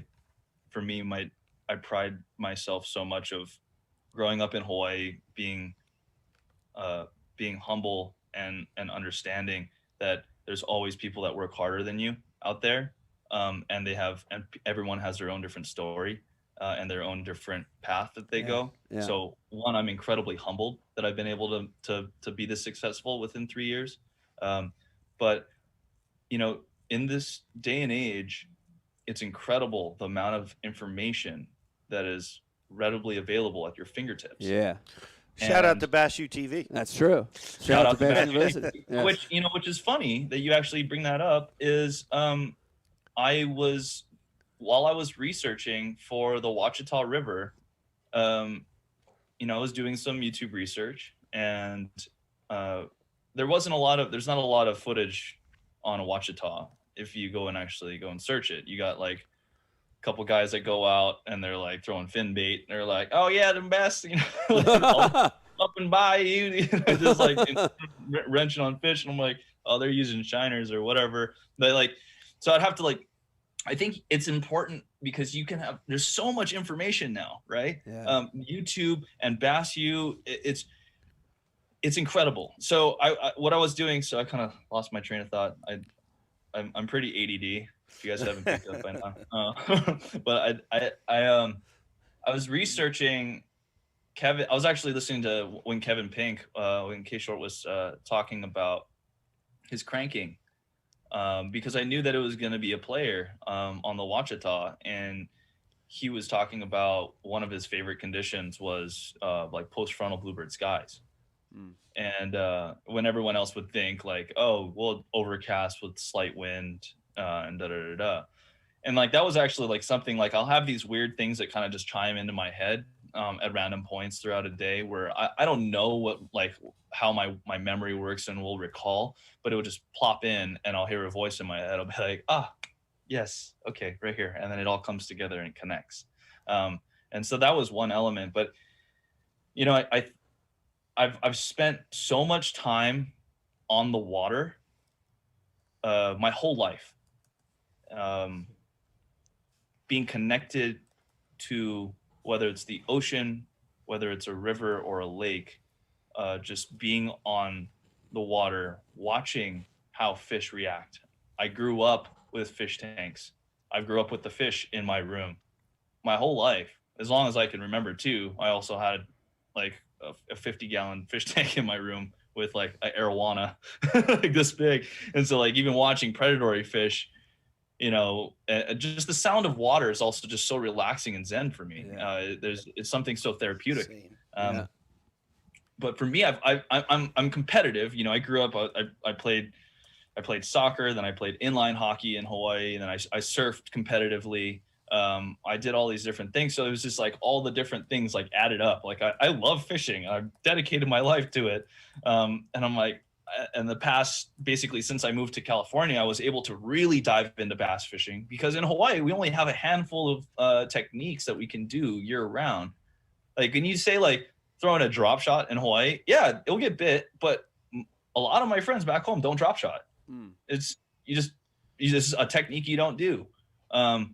You know, swim baits was a thing that wasn't really there. Like even a couple years back, like no one threw big baits, and now like some guys are throwing glides and stuff, which is really cool. And then you know other techniques that like punching. Oh my gosh, like it. When I first got my uncle's boat in the end of 2015, going into 2016, I spent my first 2 years with that boat up on the California Delta. I told myself before I fished my first tournament, I wanted to know and I wanted to have the confidence in myself that I can catch them and that I wasn't going to just donate. Right. And that's why I wanted to put in the strokes and put in the time on the water. So I kept my boat up in San Jose, which is 5.5 hours from Los Angeles. This girl I was dating at the time, her dad had this Tundra that he's like, hey, I don't use it half the time. If you take me fishing once in a while, I'll let you use it. And I'm like, deal. So I was like, done. So what I did was whenever I had a break in the photo industry, whether it was like even 5 days, I would shoot up north and I would stay at her parents' house. She wouldn't even be there half the time.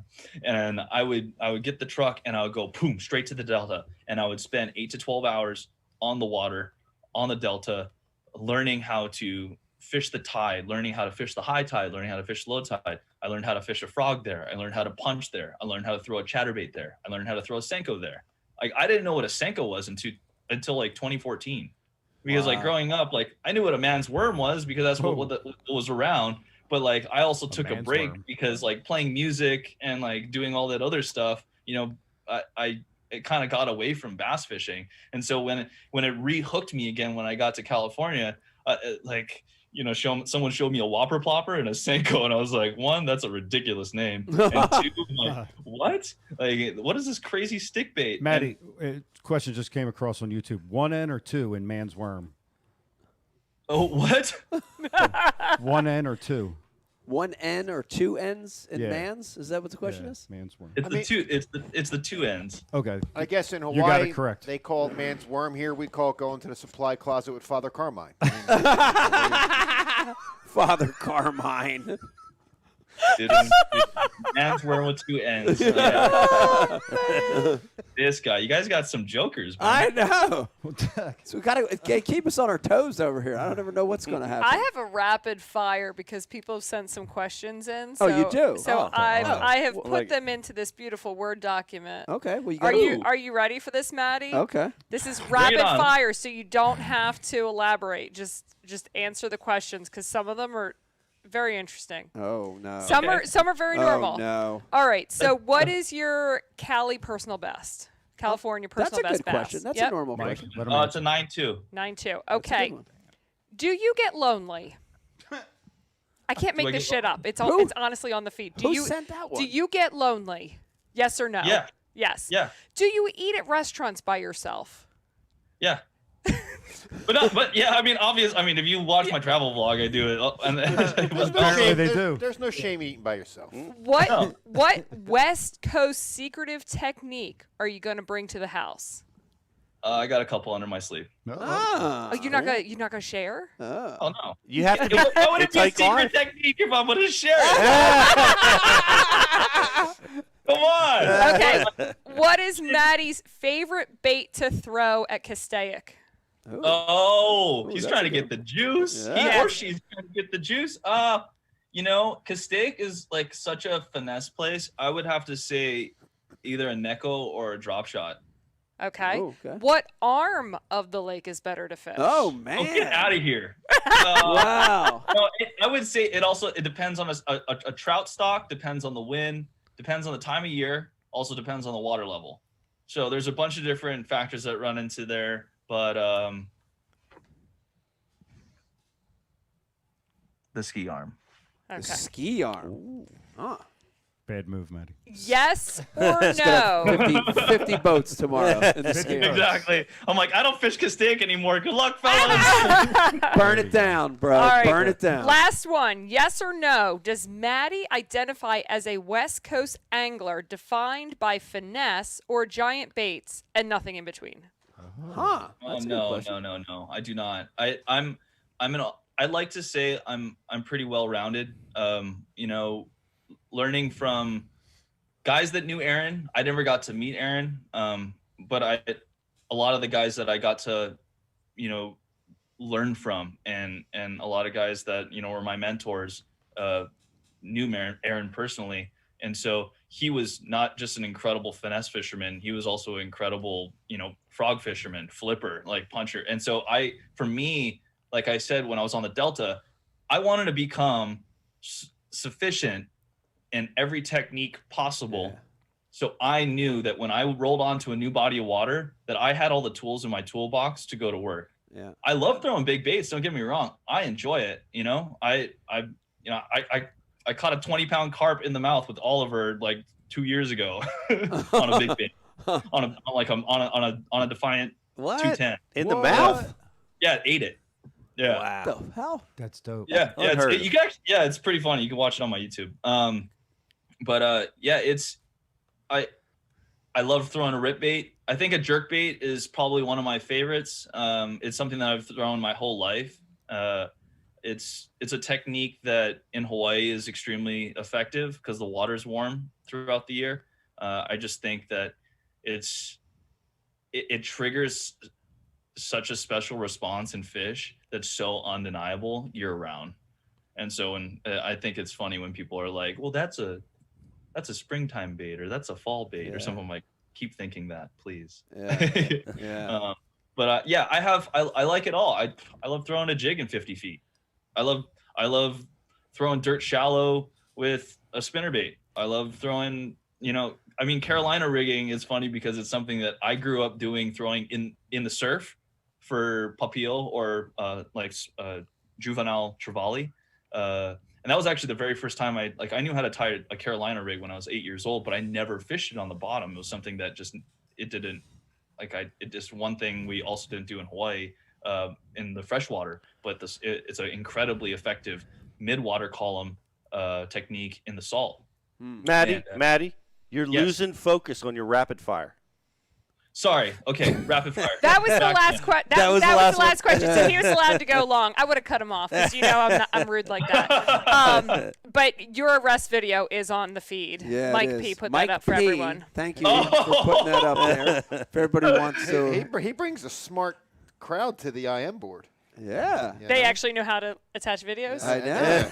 And like, Hey, I love Type it, man. words. Hey, it's funny.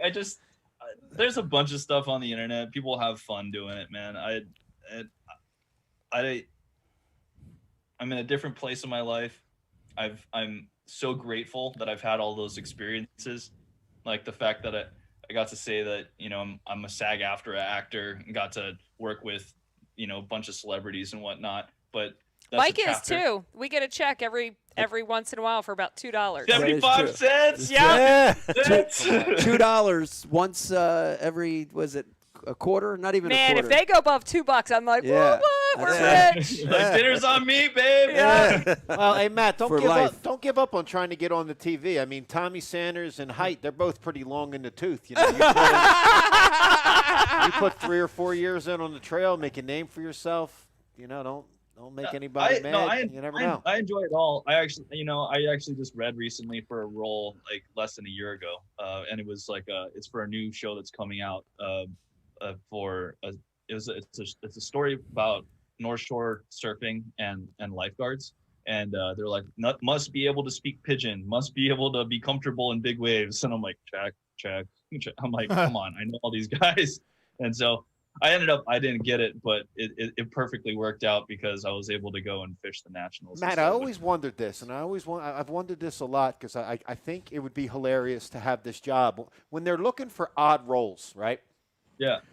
Is it like a one ad where they'll put like looking for overweight underachiever, like did you know how in Hollywood they have those guys that just are like they're always the villain, right? They're always the greedy, gross villain. Like how is that described when you're looking and looking for an audition? It's actually a great question. Yes, but it's like being a casting director, right? So I which I've done as well too. I've done like I did it for a short, like we were doing a pre-contact Hawaiian short film back in 2012, and it actually went to film festival and was called Until the Sun Sets. I basically put out these general like crew calls, we call them cattle calls, of like looking for age 18 to 24 male, So for that, they have these websites called like Casting Frontier and like Actors Access, where everyone has their own like profile, and you have your strengths and whatnot, and it's so much about connections in Hollywood, and just, when you're like that typecast, when you're that guy, like that's all you do. Yeah. And so for me, when I started getting arrested on TV, so Hawaii Five-0 was one, the other one's not up on the YouTubes, but it's a show called Perception. It was like another like NCSI kind of a show, and I played like an Asian gangster, and I had like my long hair, and I like tied it up in a bun, and I beat up some guy, and Nice. it's actually kind of a funny story You too. don't work here anymore.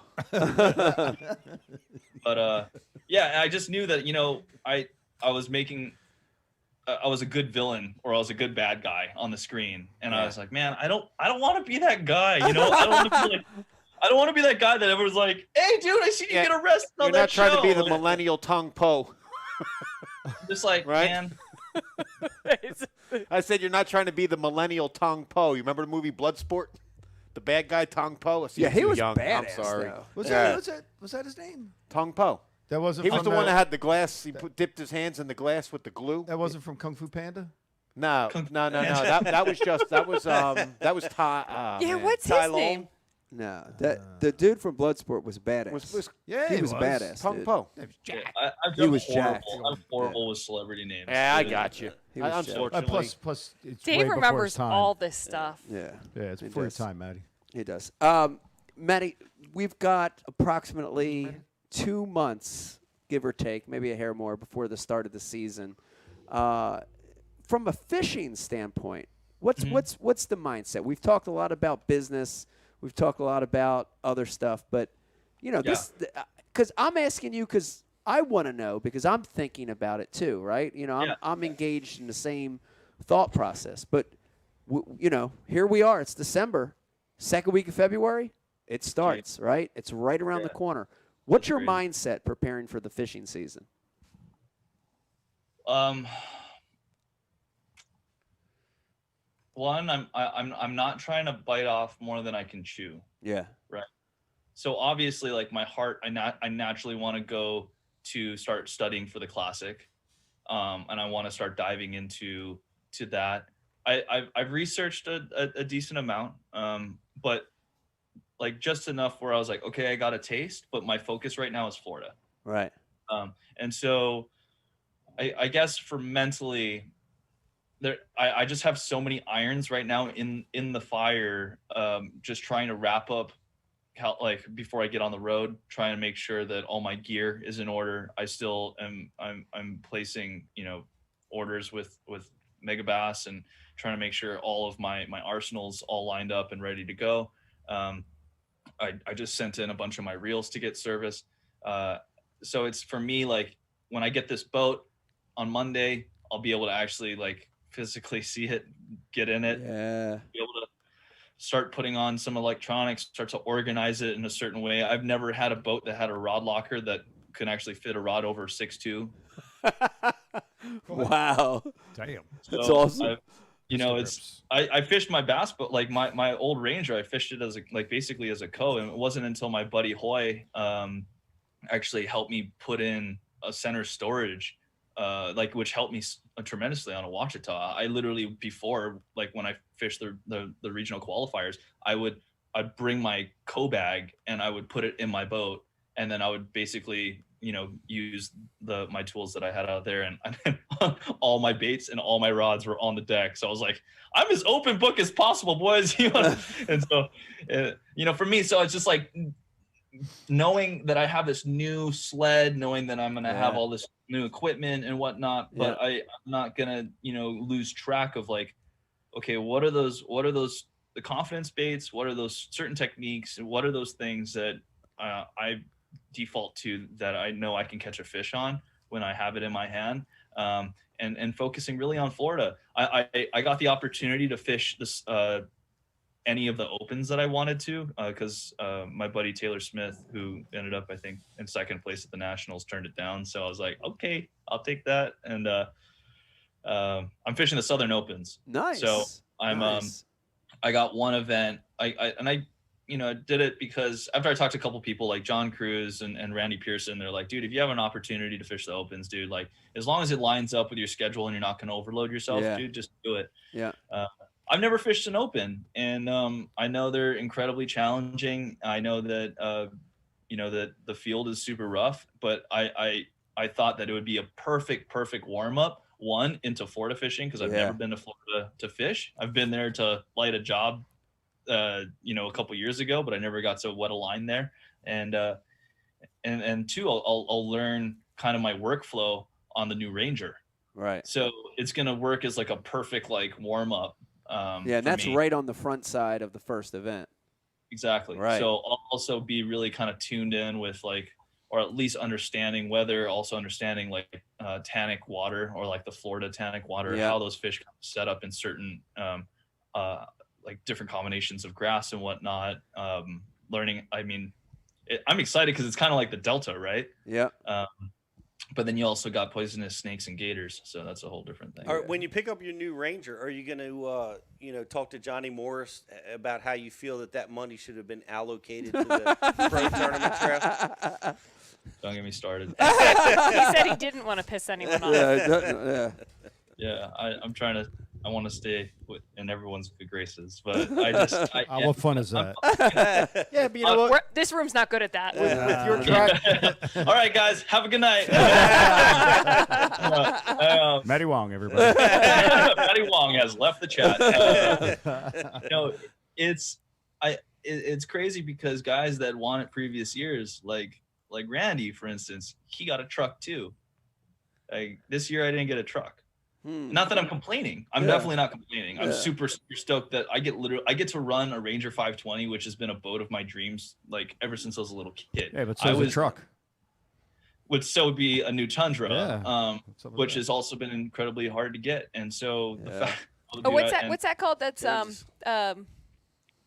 What are those issues? COVID issues? Microchip Oh, first world problems. Yeah. First, supply chain. Supply chain. Ah. Supply, no, it's definitely supply chain. I mean, it sucks that I think California. I got this loose number that they're only receiving 61 of the new Tundras, like for the whole state. 61. That's Like, crazy. are you kidding? Like one small, like one county in California can wipe out 61 new Tundras. Oh, Wow. You know, and damn. That And means so- Jersey's getting 3. Yeah. Yeah, Jersey's getting 3. It's Shit, I gotta wild. get my oil changed. I have a Forerunner right now that I'm going to limp back this 20-foot boat. And I hope I'm going to try and figure something out, you know.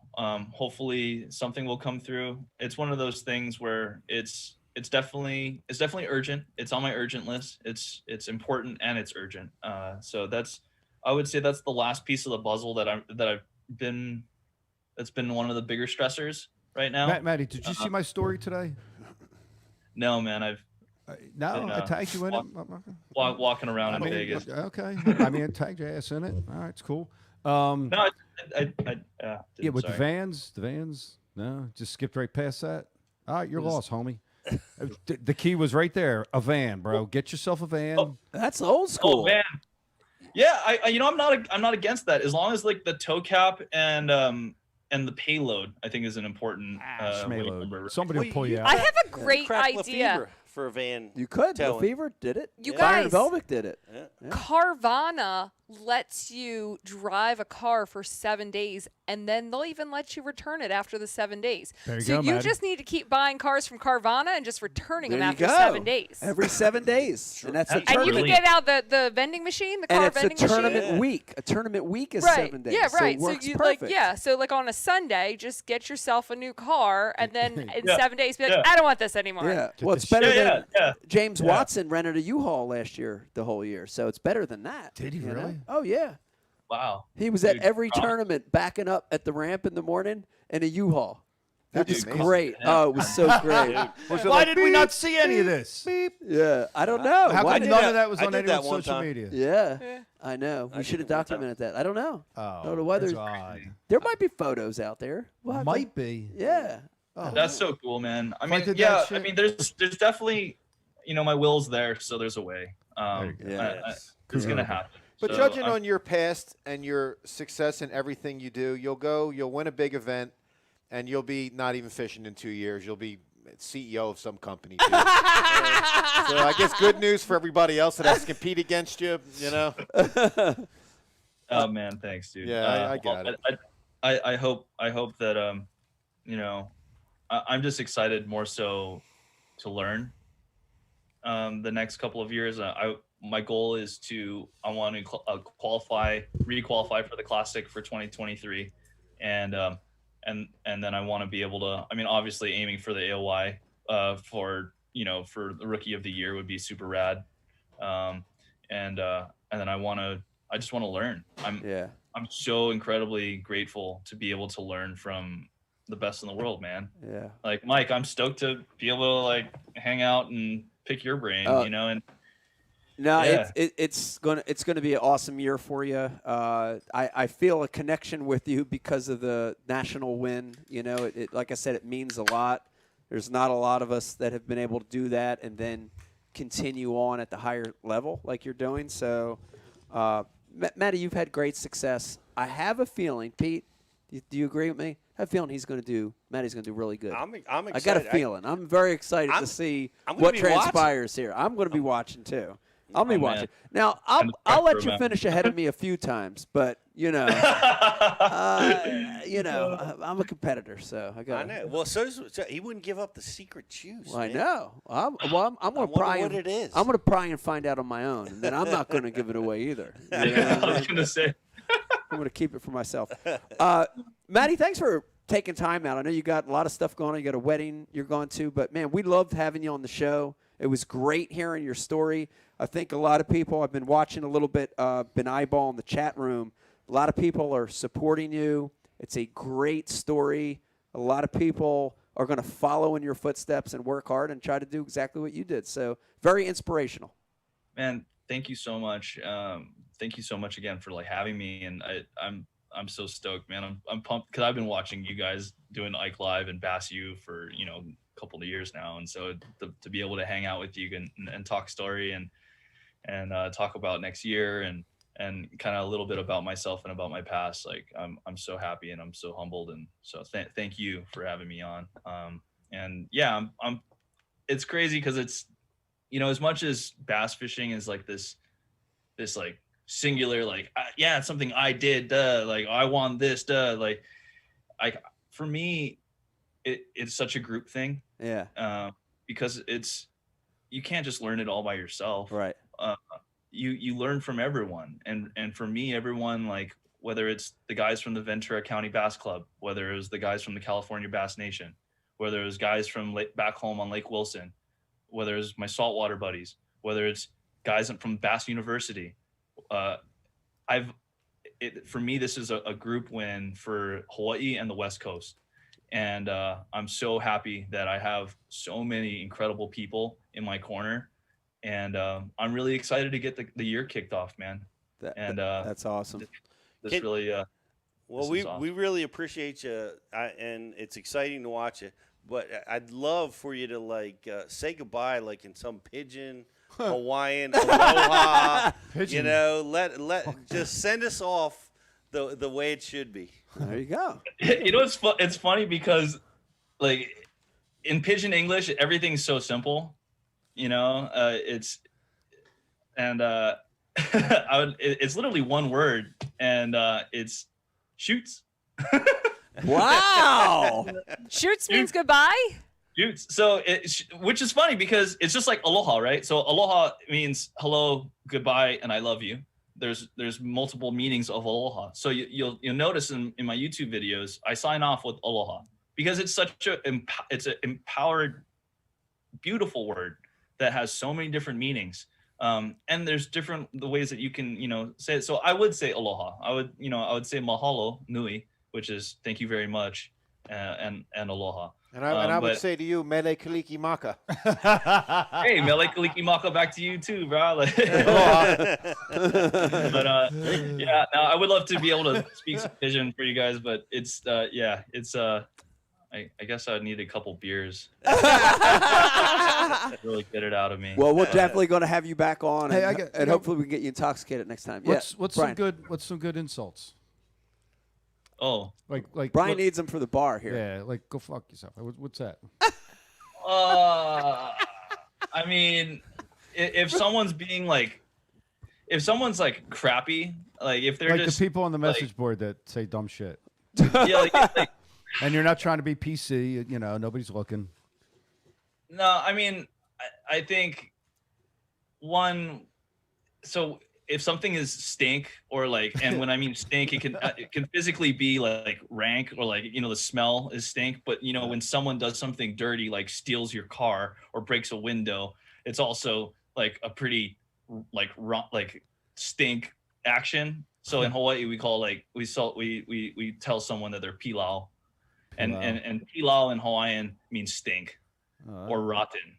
So like, you'd be like, wow, you one freaking pilau guy, or something. So calling someone pilau, or I don't know. Stay away from them pilau lap dances over there in the Vegas. fishing in South Jersey is pilau. Brian, I feel like in pidgin, obviously Hawaiians are a kinder people. They don't have the harsh terms that we have in the Northeast. Hawaiians are fierce. They will punch you right in the face. Yeah, they'll punch you in the face, but apparently their words aren't as like. He just did a whole sentence in one word. Well, let me. I know. But what Becky's saying is true, because I'll give you a little South Jersey speak while we're here. Oh, no. Yo, Chad. Yo, Chad. You got the Kevin, Chad. You got to wrap the Eagles. Your friend smacked the Yope. What? Yeah. Yeah. Exactly. Your friend smacked the Yope. That's like two guys from Belmar talking to each other on their mopeds. I can't even understand it. They got to speak loud because of the moped noise, first of all. Oh my god, It's terrible. It's funny because I grew up riding the moped in Hawaii. But it was a quieter but moped. different, right? Same, but different. Yeah, it's, no, moped in Hawaii is way cooler than moped. Way cool. cooler. Way we cool. would soup them up. I was 14. We would soup them up. We would open up the carburetor, so it'd be like, wow. Yeah, it was a mess. But yeah, mopeds are fun, especially when 60 miles per hour. Yeah. That's awesome. I feel like they had cute little like European-esque Yeah, like looking like Vespas. Vespas. They weren't. And mopeds. these Yeah, were like scooters that they somehow like put an engine on to like Mini and bike. like a pole with like a bike seat on it and like Yeah. that's And- Jersey style. And well, Dave's moped didn't even have the bike seat. He just liked the pole up his ass. Oh, Jesus. John Angelucci on his mini bike. Yeah. John Angelucci pushing his mini bike because it never ran. He was always walking it everywhere. You know everywhere he's been because the oil stain. It would go right. left, right. Oh, there's John. Yeah, it was always pop chain getting pushed down the street. Everybody remember? Pop chain. Yeah. How you like me now? Sorry, Maddie. Maddie, thanks for Oh, coming you on. guys are good. Thanks for coming on the show, man. It was a blast. my pleasure. It was a thank blast. You again. And I'm yeah, looking great forward luck to, this year. Yeah, great thank luck you. this year. Thank you. All the best. Aloha. Aloha. Aloha. guys. Did you just tell Maddie you love him? Yeah. And goodbye. And goodbye. And hello. And hello. And goodbye. Look forward to seeing you out on tour. That's right. That's right. Yeah. Maddie All right, Wong, guys, everybody. have a good Yes. hang out. Good night. You know, speaking of Belmar, we had our own version of like pilau. It was just called Putinki. Putinki? In Belmar? That's what it was. Same thing though. Yeah. Meant the same thing. Yeah. Maybe it was a an offshoot. Maybe someone from Pigeon started Belmanese. It could be Belmanese. Oh my God. No, here's what's funny about it though. That Belmar thing is very true. Like it filtered to Runnymede and Glendora and Mount Ephraim a little bit. Gloucester, Brooklawn, Belmar. Yeah, that whole area. But Pete, growing up in Franklinville area, right out here, did you notice that too? Was there a South Jersey Franklinville speak or Pittsgrove speak? Yeah, well, it was different. It was like we're farmers no, we didn't get into any of that. So there stuff, wasn't any you of know? that. Was there No. y'alls or was there? Don't you do it. It's just use. Like we Use. kind of were Use influenced by guys. Philadelphia, Right. down there. Yeah, water. Yeah. Water. But I don't. Water. Yeah, we were man. We were growing crops, winning football games, Crops. Who's growing crops? wrestling matches. Yeah. Oh, okay. Everybody from Franklinville's in the union. They're all union contractors, Some carpenters, of our boys are. electricians. I tell you what, I wouldn't trade it. I loved growing up down there. That's funny because I was just going through everyone that I knew and I was like, what they are? They're Everyone I all know is union. in a union. Everyone's in a union. Their sons all wrestle. Yeah, that's true. It's not bad. No. It's not They bad. go to the Jersey Shore on vacation. Oh, I hate Yeah. the Jersey Shore. I mean, it's To their trailer, the Same trailer shit. communities. They all have Oh, yeah. little remote trailer communities down out of Cape May. That's crazy. We just lumped them all in. We lumped We, everybody together. we That's what had we did. no mopeds. No mopeds. No Dirt bikes, mopeds. quads, and trikes. Yeah, we had dirt bikes and Yeah. bikes and bicycles, I didn't either. Yeah. Jeeves drove me around. Jeeves, that's right. Yeah, yeah Jeeves. And they had Not The much Rolls has changed. Royce. As a fact. living in Richmond. Bobby, you're going to the river this weekend? The river? They all had river houses. You going to the river this weekend? Why do you have to pucker your butt every don't know. time you say it? River. Want to get a higher river? The river. Papa, fetch me my car. I figured for sure we'd all have jetpacks by Spot now. of tea. Seriously. Right? Remember jetpacks? Oh, they got a new age jetpack out now. Jetpack. Yeah, it's some weird stuff I see on TikTok all the time. Oh God, what's These guys are. I mean, there's something new coming. What's your favorite dance on TikTok? Oh. I don't watch that. The WAP? There, The Smurf? that's history. Ah. It's already on to the next thing. TikTok's already morphed. The WAP. You know, The Yo. Smurf.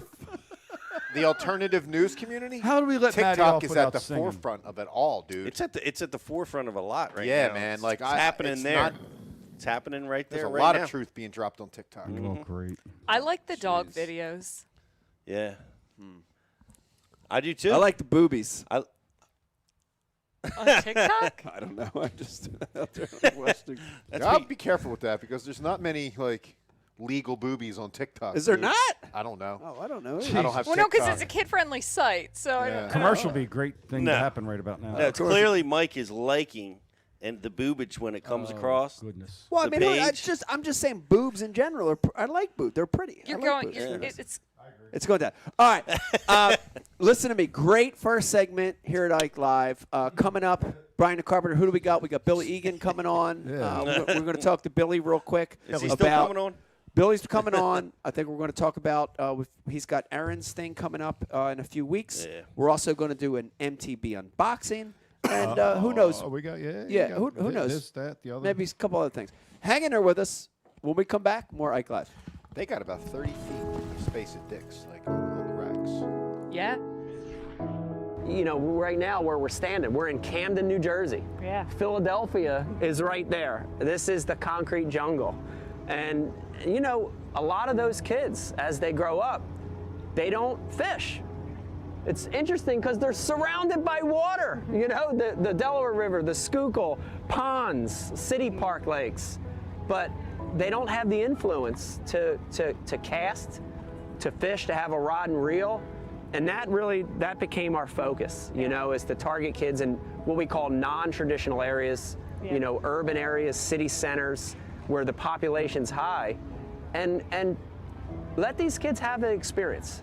You know, it's amazing. I mean, some of the experiences we've had, whether it's Central Park in New York City, here in Camden, other parts of the country, even just casting. Yeah. It's unbelievable to see it, isn't it? Yes. It's unbelievable. Yes. And you know, you see these kids have this experience they've never had, and they light up, you know? The big thing, I think, for the Ike Foundation is we're not saying we want all these kids to become professional anglers. No. Be great if some of them did, but we want them to have that fishing experience because it ties them to so many other positive things. The outdoors, nature, conservation. Ecology, you know, all these amazing things in life that maybe they wouldn't have been exposed to any other way. We're trying to help with that. So it's important. It's important for us. We're proud of it.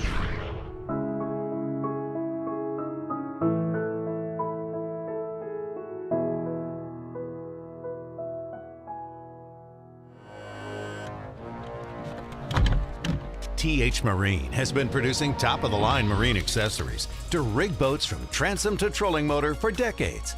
From jack plates to fish care to LEDs, TH Marine has you covered.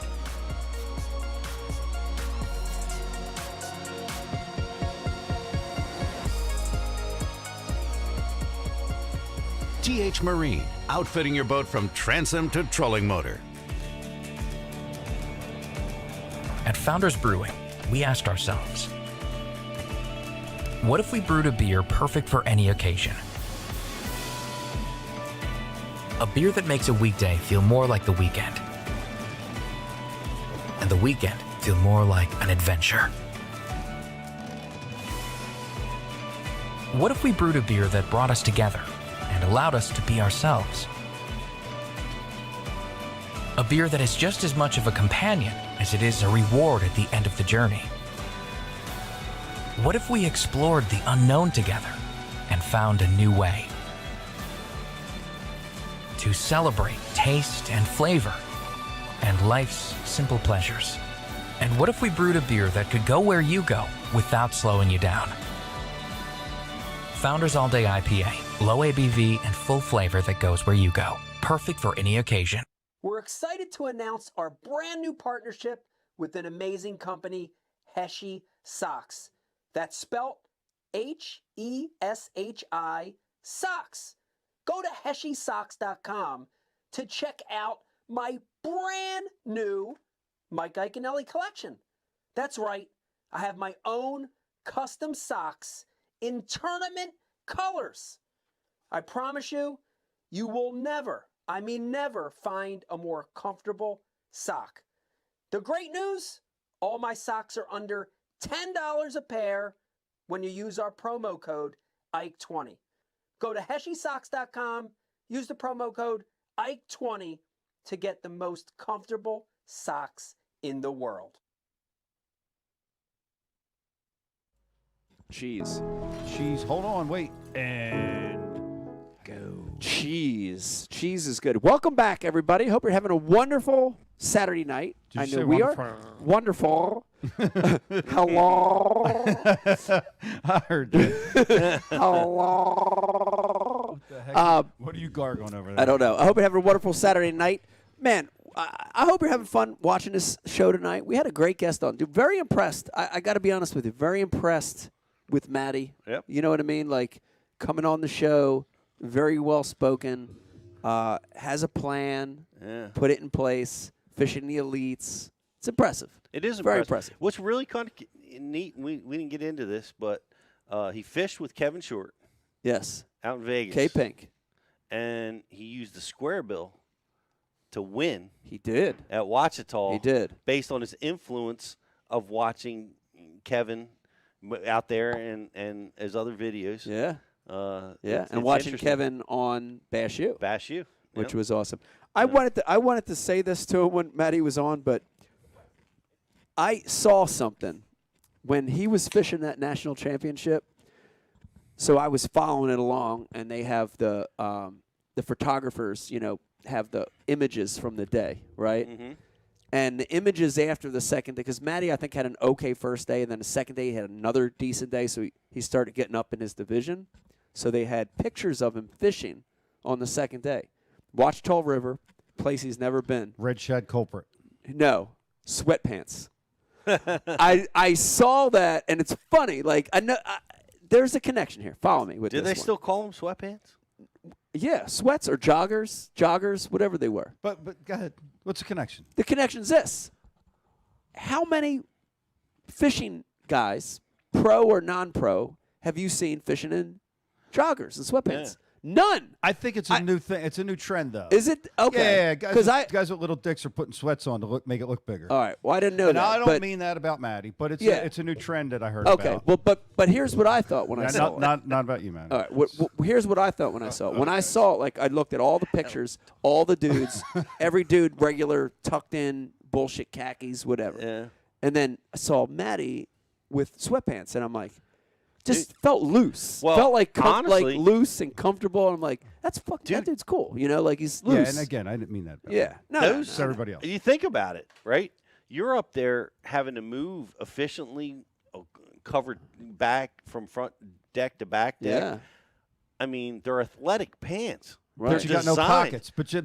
But they lack in the pocket department. Well, There's no there side are- pocket. There's no belt to clip stuff on. They have some that have pockets. yeah, no bullshit. belt. Yeah, but it they lets have you some. move. Ah. It lets you I move. don't think I've ever seen Brian in sweatpants. I used to rock the shit out of sweatpants back in the '80s when you were supposed to. Yeah, when you And were then with when you were technology dating advanced- when you were dating Tina, you wore sweatpants. I Damn remember right that. I did. And we all wore cut-off sweatshorts. I don't think Brian played with toys when he was a kid or had sweatpants. Dude. I don't remember toys. No toys, no No, sweatpants. because when we were at that age, I remember you didn't have any residue toys still laying around somewhere. I mean, yeah, I had the You had, like, Evil blow- Knievel that you wound up and Blow jumped darts stuff and with wrist rockets and what stuff you like what you that. did have though, I remember. I had sweatpants. And I in my mind I have a photograph of this. Your room, you had all those posters, the velvety posters. Had blacklight posters. That when you put the black light on, they'd all illuminate. You remember that, Pete? You're from the Yeah, 70s. heck you yeah, remember dude. That? Yeah. You know where he got them at too. Yeah. He got them at East. East, shop called East. Spencer's. That and Chinese stars. It's been a great show. We're going to switch gears here, Bri, in a second here. We're going to get our friend Billy Egan on in a second. I don't know if he's on yet, but we're going to cue him up here in a second. Billy's going to come on and talk about a amazing benefit that they're doing for Aaron. And it's really amazing. I've been watching the post, Pete, and he's going to give us the specifics, but the donations coming in from everything from monetary to jerseys. I saw Rick Klund donated jerseys to the guide trips to product, like all this stuff coming in. Dude, it makes me feel good just watching it, that many people are supporting Aaron and his family. And anybody that Aaron came into contact with was impacted by him. Yeah, well, look at Maddie. We had Maddie on, Yep. and Yeah. Maddie never met Aaron Yeah. but you could clearly see the impact Aaron had on Maddie. Yeah. And they never met, right? And that's Right. we talked about that in our Aaron tribute show, but that's very it's amazing when someone has influence on people like that in a positive way, So, but let's get Billy on because I want to know more about this. This is a big important thing that he's doing. Joining us now on the Ike Live Show, we've got Mr. Billy Egan, Juan Bash joining us. Yes. Hey. What's up, bro? How you doing?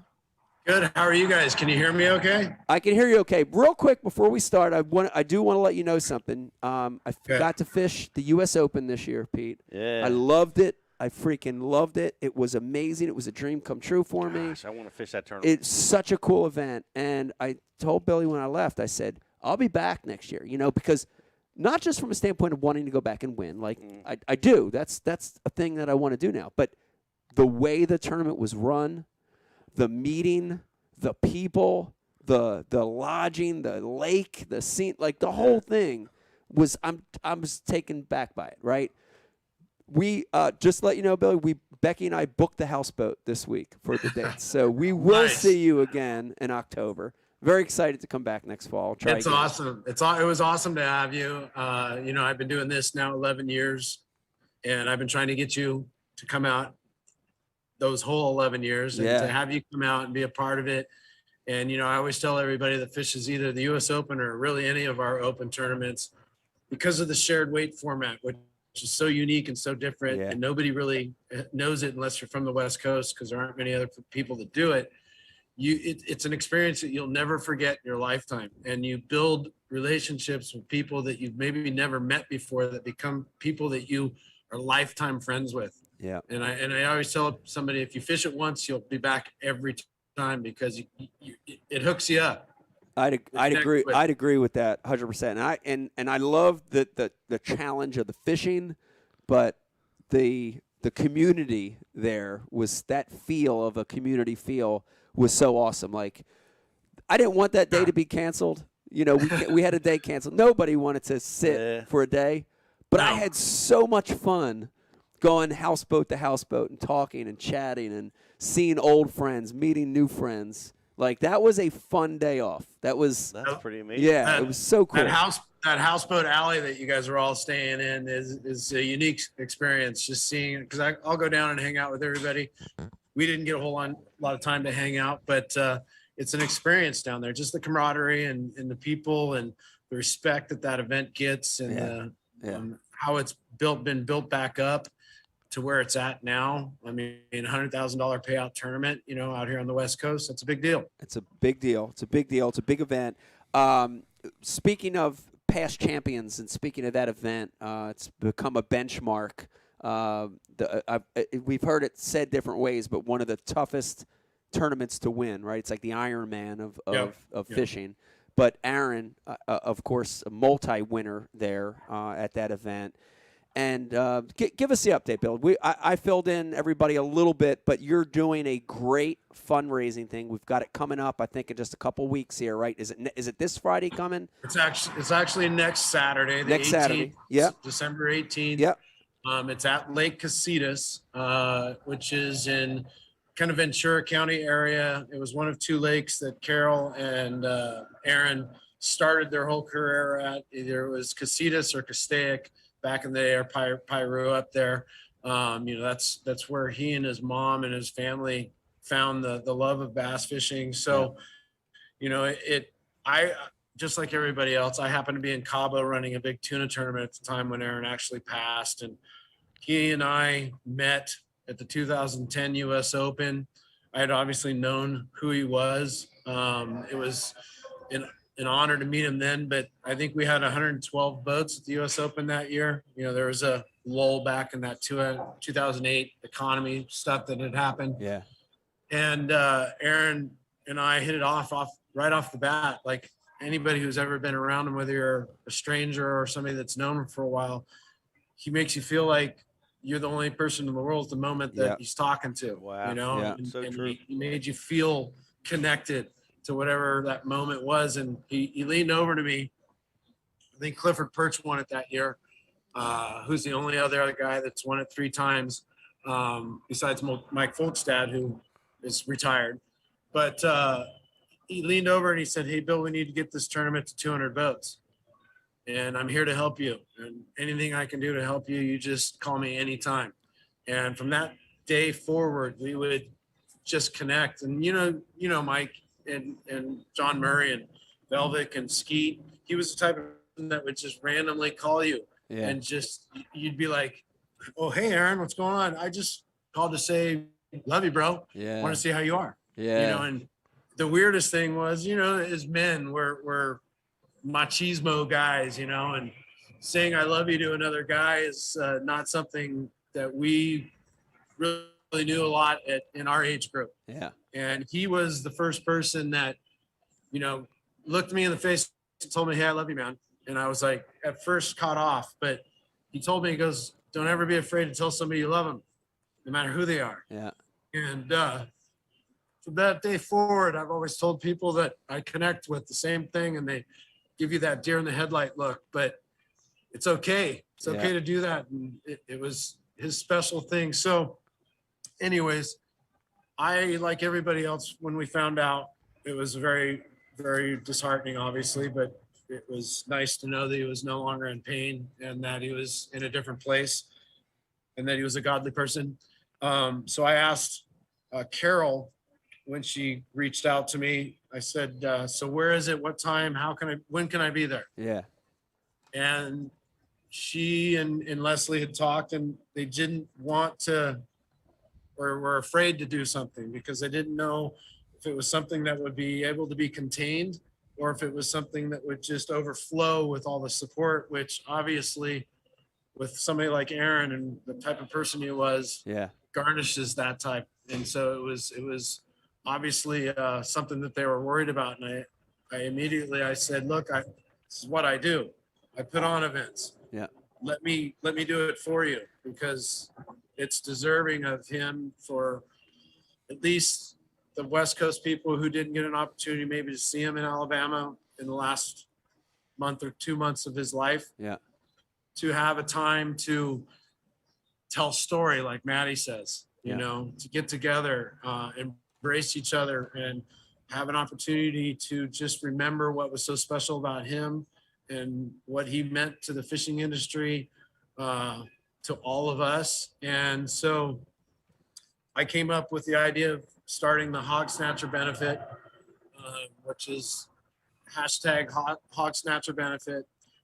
We've been posting everything we can about it. It's a day at Lake Acetas, December 18th from noon to 6 o'clock. Anybody and everybody is welcome to come. There is no charge to come in. There's free parking, but we're gonna have live music from 2 to 5 o'clock from a great upstarting band, a girl band named Samantha Carey that I found through a connection of mine. And so we've got banners made. We teamed up with Bassmaster and Sego Sato and a few other people that could give us as much images and video that we could compile.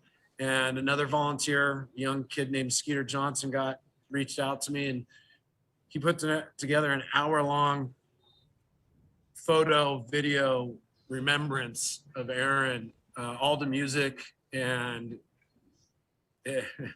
when I watched the edit part, it was overwhelming. Yeah. You know, Yeah. and to know that all of us together as a community, this isn't a WAN-Bass thing. This isn't a organizational thing. This is something for somebody that meant so much to so many people to have the moment, and for his kids to have an hour-long piece that capsulizes his life it tore me up. Yeah.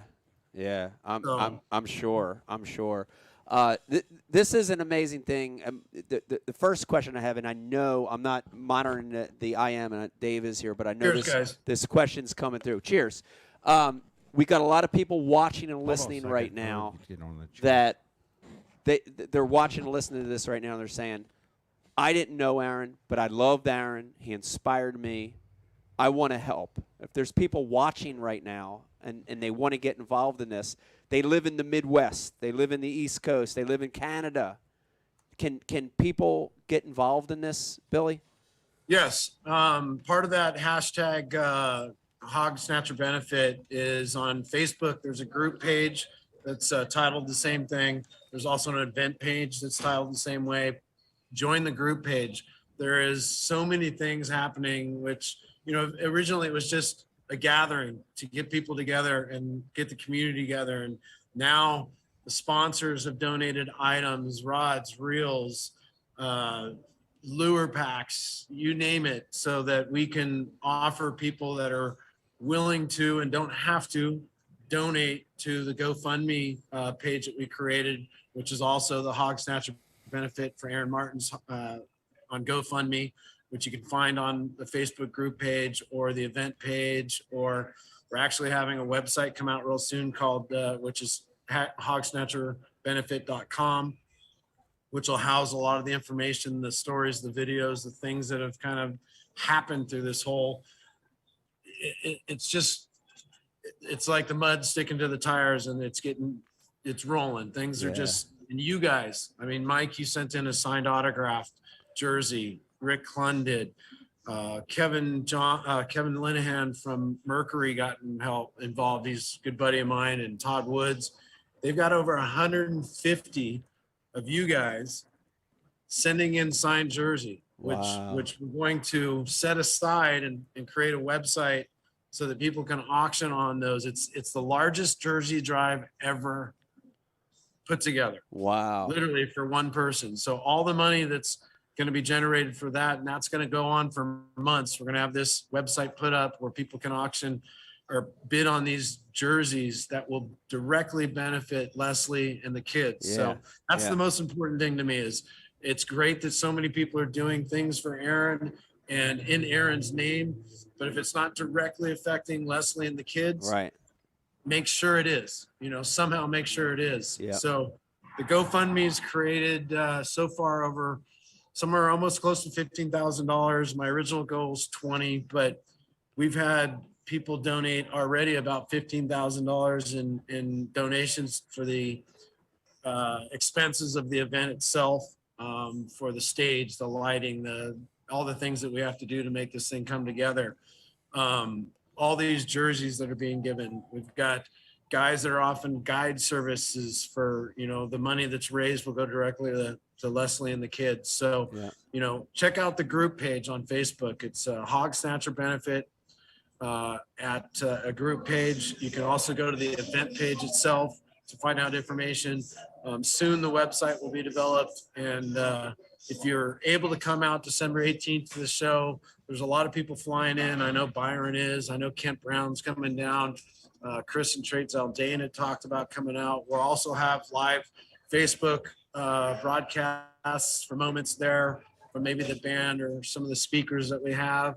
And of all those photos and all that stuff that we created, I think it's 5 20-foot long banners that are collages of basically his whole life, so that people can spend a moment and look at them.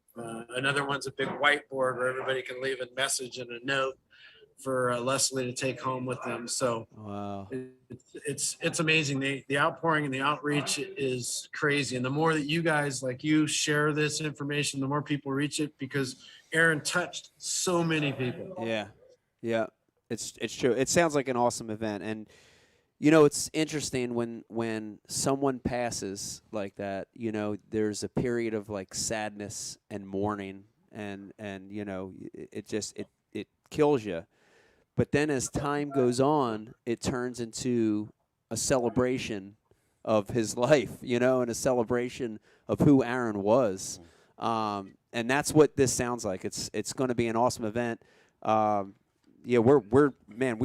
We would have loved to be there. We can't be there. We're going to be there in spirit. But here's the great thing. Aaron's going to be there with you guys hanging out. You know it. He's going to be chilling with you guys. You know that, right? Right. Well, that was one of the things that got this whole thing started is Aaron, I believe he came to me afterwards, and one of the posts, if you go on my own personal Facebook page, was, I think Aaron was speaking to me last night, and I'm my duty is to put this on for him and his family and to help support his wife and his kids in this situation, because I'm a father of 2 kids. I've got a 14 and a 15-year-old son and daughter. I mean, to have them be left without me right now is devastating. And, all these different things, I haven't cried this much in a long time in the last few weeks. And it's the kindness and the donations. And, I had somebody call me up. They're like, "Hey, Bill, what do you need some help with?" And I'm like, "Well, God, the expenses for this thing are just getting crazy." And he goes, "Can I give you $5,000?" And I was like, "Shut up." And he's like, No. Do you need more?" And I'm like, I just started crying. I'm like, "I love you. Thank you."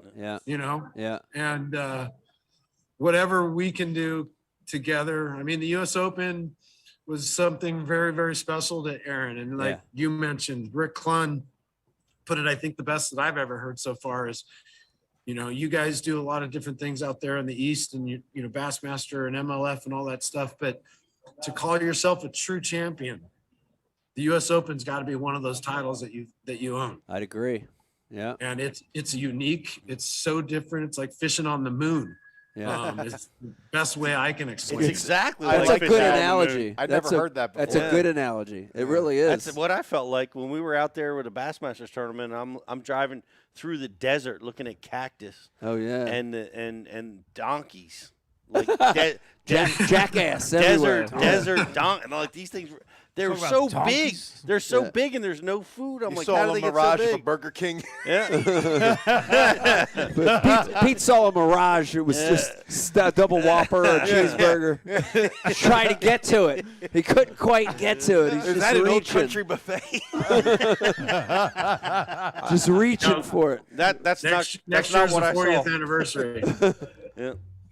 Next year's the 40th anniversary of the US Open. So we're looking to go big, and hopefully we can get a little more water in the lake. But, either way, we're going to make it happen. You were there this year. We had to modify how we typically do our tournaments, and it actually ran better than anybody thought it would. It ran great. Everybody wants me to do it that way from now on. It ran great. It was awesome. I appreciate that. Billy, I've got to corner you on this real quick because we talked about it at the beginning of the show. Yes. You can say whatever you want or don't say whatever you want. But we brought up in the very beginning of the show the Johnny Morris's event that just happened a few weeks ago, and very cool in some respects and not so cool in others. But we were talking about the name. Like, I mean, like, my feeling is like, really? Like, you could found any other name out there. You want to chime in on this?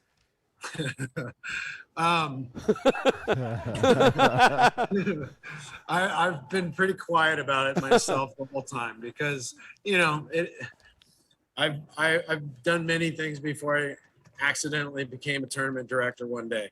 And in life you run into situations in business where my analogy is, are you going to fight Budweiser if you're a small microbrewery? Yeah. They can, the point is my initial thoughts, and anybody that knows me, I'll just say it the way it is because I don't like to have any regrets in life. And if I'm true to myself and true to the situation, then I don't have to defend myself. But my initial thought was he needs to fire his creative director because that was not a very, it wasn't a reach. And, the U.S. Open of bass or of U.S. Open of fishing is so ambiguous as far as trademarks are concerned. Yeah. It's not unique enough, and it's not something they tried to get it. We tried to get it, but it couldn't be awarded the way it was, although we've used it for over 39 years. 39 years, Johnny. I heard that was the second choice. The first pitch was they were going to call it the Ultimate Fishing Championship, UFC. Right. And then they said, "No, that's already taken. Let's take the US Open." Actually, before that, UFC, they were going to call it UFC probably had more than us to defend themselves. Right, but before that one, they were going to call it the Bassmaster Trail. But that one got shot down. It's all good because, to me, no matter, I've been doing this will be my 12th year now, and no matter if it was English Choice Tournament Organization or if it was FLW, because they're a competitor for the most part of my open events, but we now all work real nicely together. It's no matter what happens in the industry, it's the anglers who will make the difference, because the anglers will always know or see through the facade. Yeah. So, it is what it is. People can do what they want, but the U.S. Open is the U.S. Open. It always will be the U.S. Open. And I've joked a couple times and called it the real U.S. Open, but it's water under the bridge. I mean, all that matters is Keep talking it shit has on the 'em. tradition it has, and people know the difference. Yeah.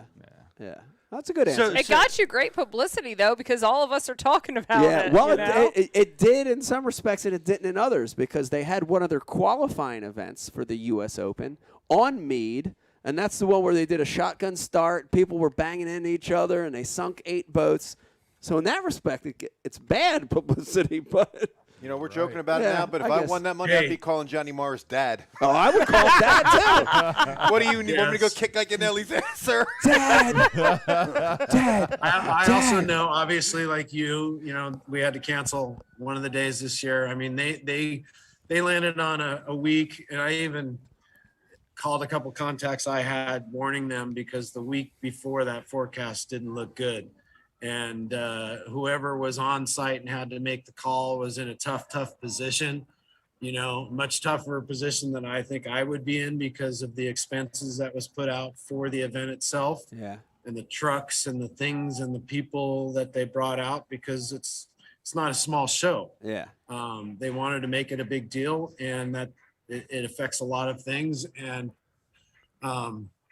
I've had to call 2 days in my 12 years at the U.S. Open based on weather, and lives are more important than trophies. Yeah.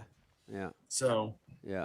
I'm sure the problem that I saw with that was you're dealing with amateurs versus guys that at least 90% of them have a lot of experience under their belt. Our open tournaments are an open style, and open means anybody can do it.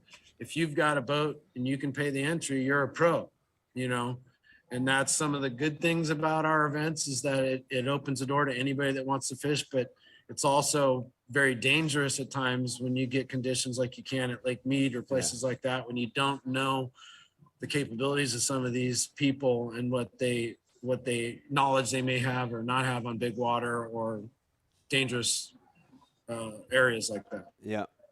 And Mead can be an instant monster in no minutes at all.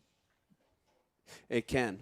I was surprised how big it got. Ferocious out there. Ferocious. The way the wind comes through the Piping canyons. right through there. And, it was incredible. It's a nasty body of water. It As is. nasty as that I've been on, really. 30 and years. sloppy, not timed, like very. Yeah. But it's so gorgeous at the same time. Oh yeah, awe-inspiring. Yeah, it is. It's a beautiful place.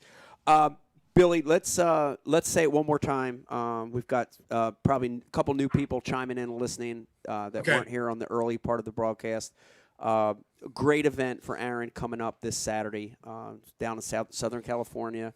If people can go, how can they do it? And if people can't go, how can they help with this?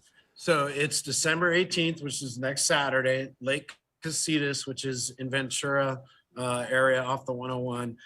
It's real easy to get to, whether you're coming from Northern California or Southern California, but the event is from 12 to 6 o'clock, and that's the physical event itself for people to come and attend and see everybody and bid on certain items that we have available there on site, get involved in the opportunities to win stuff, because in California, you can't say raffles, can't run raffles in California.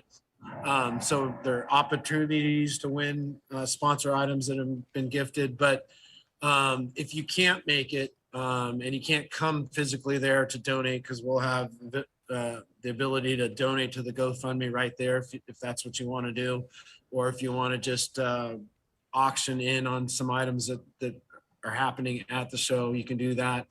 But if you're not able to come like yourselves, there's the GoFundMe page, which is the Hog Snatcher benefit for Aaron Martens on the GoFundMe.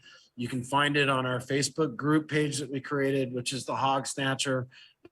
benefit group page. There's a Hog Snatcher benefit event page.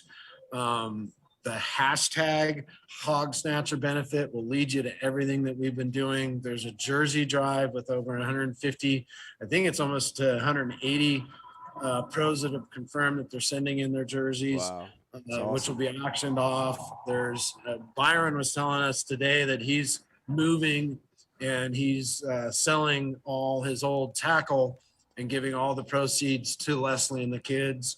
There's so many people that are offering guide trips. One of the guys offered, Max Hernandez out of Arizona, is one of the pros that fishes my circuit.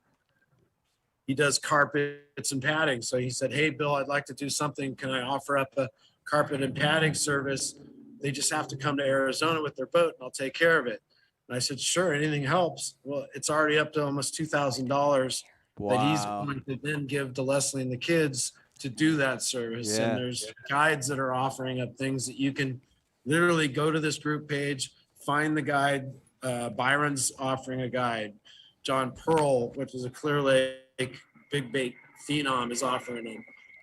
There's so many people offering guide trips that if you bid on them and that bid's accepted before 4 o'clock on December 18th, that money is all going to go to Leslie. And, you know, the looks of it, it could eclipse something like $50,000 generated this one weekend.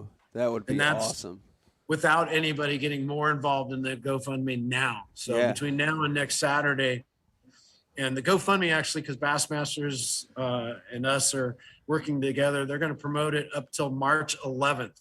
So the GoFundMe page is going to stay open until March 11th until it has to be withdrawn into Leslie's account before it disappears. So we're all teaming up to promote it from here on out. And we're actually going to do a Memorial Hog Snatcher benefit at Lake Castaic in September, I think, this year, a team tournament where all the proceeds are going to go to the Martens family. So this is something that is probably going to just continue for years to go in some manner, shape, or form. Yeah. Well, that's that's awesome. From so many aspects, that's awesome.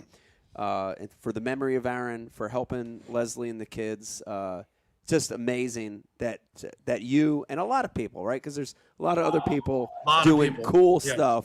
But it does, Pete, it does make you think that how Aaron touched so many people, all this support, it's deserving, right? It's all coming back full circle, man. Yeah, it's great to see it. 100%. Aaron, you know, I was fortunate to know him a little bit. And, why don't you take your mic out of your pocket? Yeah, this mic's in his pocket. Take it out of the pocket. I loved him, and Leslie was wonderful, and they always treated me wonderfully just from day one. Yeah. And I'll never forget it. You said it so well.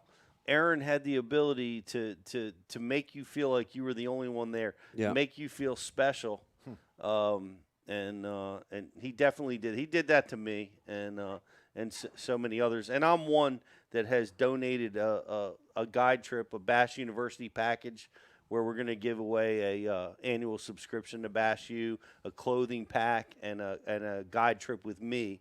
We're going to raffle that off as part of this program. Heck yeah.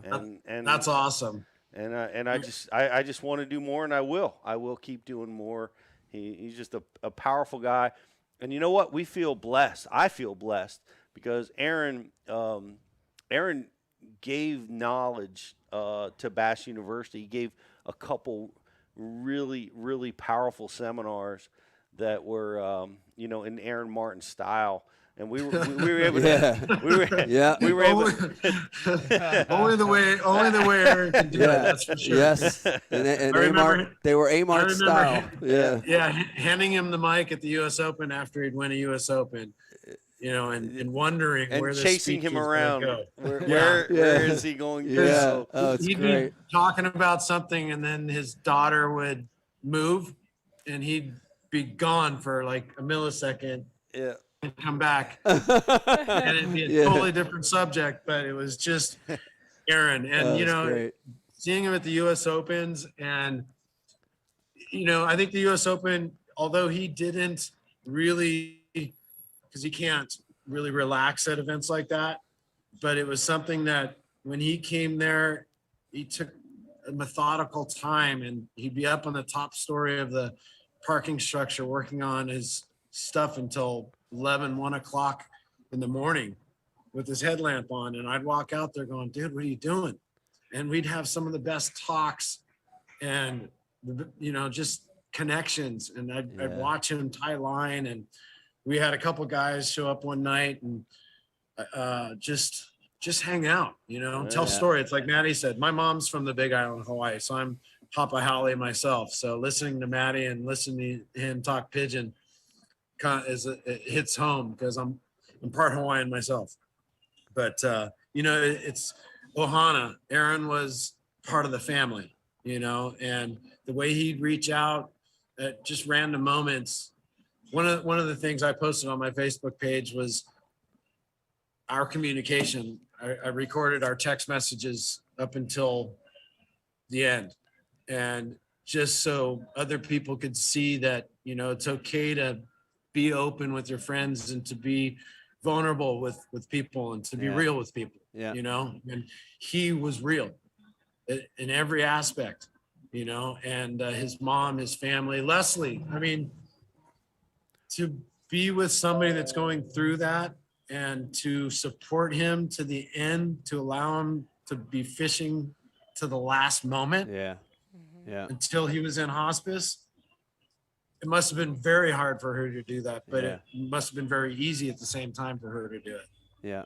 Yeah. So, But I appreciate you guys having me come on and allowing me to do what we can to help Leslie and the kids and to have people hear about it. And Becky, thank you for working with me and to allow Mike to come to the U.S. Open and allow me into your living room there. Yeah, well, we appreciate it. The pleasure's ours. Thank you for allowing us to help you. It's amazing to talk about this.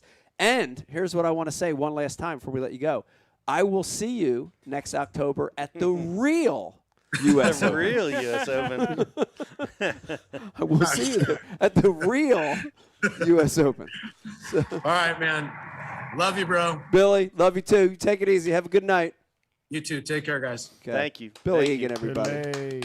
I wonder where he was. He looked like he was on the bridge of the Starship Enterprise. I don't know. I liked it. I saw neon in the back. He was either drinking daiquiris or shooting lasers. I don't know. Like SpaceX. I liked it. Elon Musk. I liked it a lot. It was pretty awesome. That is cool. It's amazing that he's doing that, though, because, here's the thing. He should do it. And Aaron was a great person. But it always worries me in the professional fishing industry, right?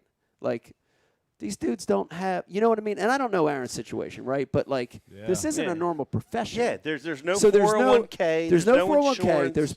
There's no set insurance programs. Yeah. There's, the company's not initiating savings or helping you. It's like you're on your own You're this your shit. own business. You're man. your own business. You're on your own. They don't. The organizations don't give a shit. They're like, do it, So that always worries me. Whether, and think about most sponsor contracts have somewhere in there that if you're unable to tournament fish anymore or whatever your contract is, the contract ends. Yeah, they do, and I hate that, and I get it, and I don't get it. And I'm sure sponsors. It's a case-by-case basis. Oh, I'm not saying that's what Aaron's sponsors are, but that's just a very standard language thing in a contract. It is standard. Yeah, it is standard. So this is going to help. I hope stuff continues to go throughout the year, and for sure it's going to go to Leslie and the kids, which is amazing. Yeah. So Billy's awesome. He's awesome. He's a good dude, man. We've got to get him out here one day. He's a West Coast guy, though. He probably won't come to the East Coast. He doesn't want to hear "Go shoot" all that stuff. He doesn't want to fish all day for a 12-inch bass. Right.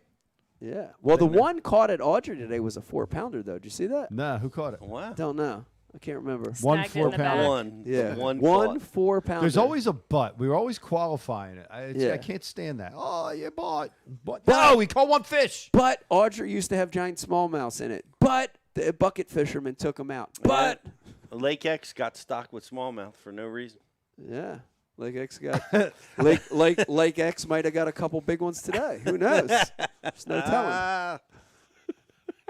You better knock that shit off. I'm going to lead the way. He lives over here, guys. Put your energy to where it needs to be. Chris Smith, the New Jersey I'm Department working of on Fishing that. I'm working on that. Nobody else is doing shit, but I'll work on it. Speaking of controversy, why don't I bring this up here real quick? Dave, did you realize that I went to fish Alloway last week? Oh, boy. And hooked up my bass boat, drove over there to Alloway to find a locked gate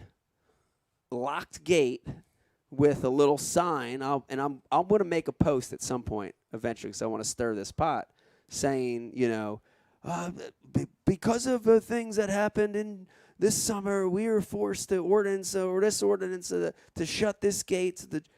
And I'm thinking, come on, you man. fucks. This is a terrible idea. It's a good idea. No, because talk about it right now. You think? Oh. Let me just say It's one not good last for thing. my mindset, but go ahead. Let me say one last thing, and we'll go on to something more positive. Yes, please. I think that's wrong. It's From wrong. what I understand, the state worked a deal out with the township to fix that dam with the understanding that they would allow public Taxpayer access. money. Taxpayer money. So you have to allow access. So you have to allow access. And to, the so dirtbags found a way to shut the gate they again. found a way to shut the scumbags. gate. They found a way to shut the gate, which is wrong. So I'll post later on my own site about that and let guys. Maybe you should talk guys to that tussle. lake association and find out what they did. You can lock this thing down a little bit. Well, I know. That's the same shit. Well, it is a little bit the same shit here, but I know that. here's I'm the saying difference. that, dude. Here's the difference. When we had all that water about 10 years ago, we had that heavy. Remember all the dams busted here in South Jersey? Yeah. This association had the wherewithal to create an association and have money to repair the dam on our own merit. Mm-hmm. So we didn't leverage taxpayer dollar to fix this dam. When the Alloway Dam went, them dumbasses didn't have. They had funding. their pockets inside out looking for money. Yeah. They did the pocket slap, like, Yeah. Right. All right, yeah, so Chode, I got no money. I want to Forgot move one. on. Yo, dude, Thank you, because thank you. Yeah, Pony up, man. this is gonna go down. We don't get paid till Friday. All right, fancy on day you. So I think I'm allowed to say this, and if I can't, I guess I'll get slapped on the wrist by Miss Carol on Monday. But However, the scholarship dinner is coming back. Oh, nice. We are coming back to the Centerton Country Club, the Grove at Centerton. Grove. Sorry, that's the proper name. It is the last Friday in January. I'm blanking on the exact number date, but it's that week right before the Super Bowl. It's that Friday evening. We are going to have so many baskets. It's going to be a ton of fun. Oh, good. But we have added what? to the fun this year. Oh, my God. And we finally got approval dunk tank. from the state, the county, the Pope. I don't know. You had to get so many permissions Maddie's from this. bringing his barbershop quartet. That would be cool. Yes. That would be cool. And they're going to play music next to our gaming tables. Oh. So we are going to have like craps and roulette and all that fun stuff. So we're going to have You got some gambling? gaming tables. Gaming. Oh, gaming. Terminology has to Oh, be you correct. can't say gambling? We will be using gaming tables. Gambling. Can't say gambling. Playing on some gaming tables. So that is super exciting That is for exciting. the foundation. Yeah, that's We're awesome. excited. The scholarship question is out. So if you know any graduating high school seniors that are heading off to college, they have given back to their community through the Yeah. outdoors in some way, shape, or form. Tell them to fill out the application. They could be a recipient of the Ike Foundation scholarship. Very cool. We also, I think the Pro-Am, if it isn't announced, is about to be announced, the date. We already have a bunch of kids events. We're working with a food bank in Delaware, a couple other folks, so we'll be announcing that we're going to have some events for kids. And we're also coming out with our own youth tournament trail.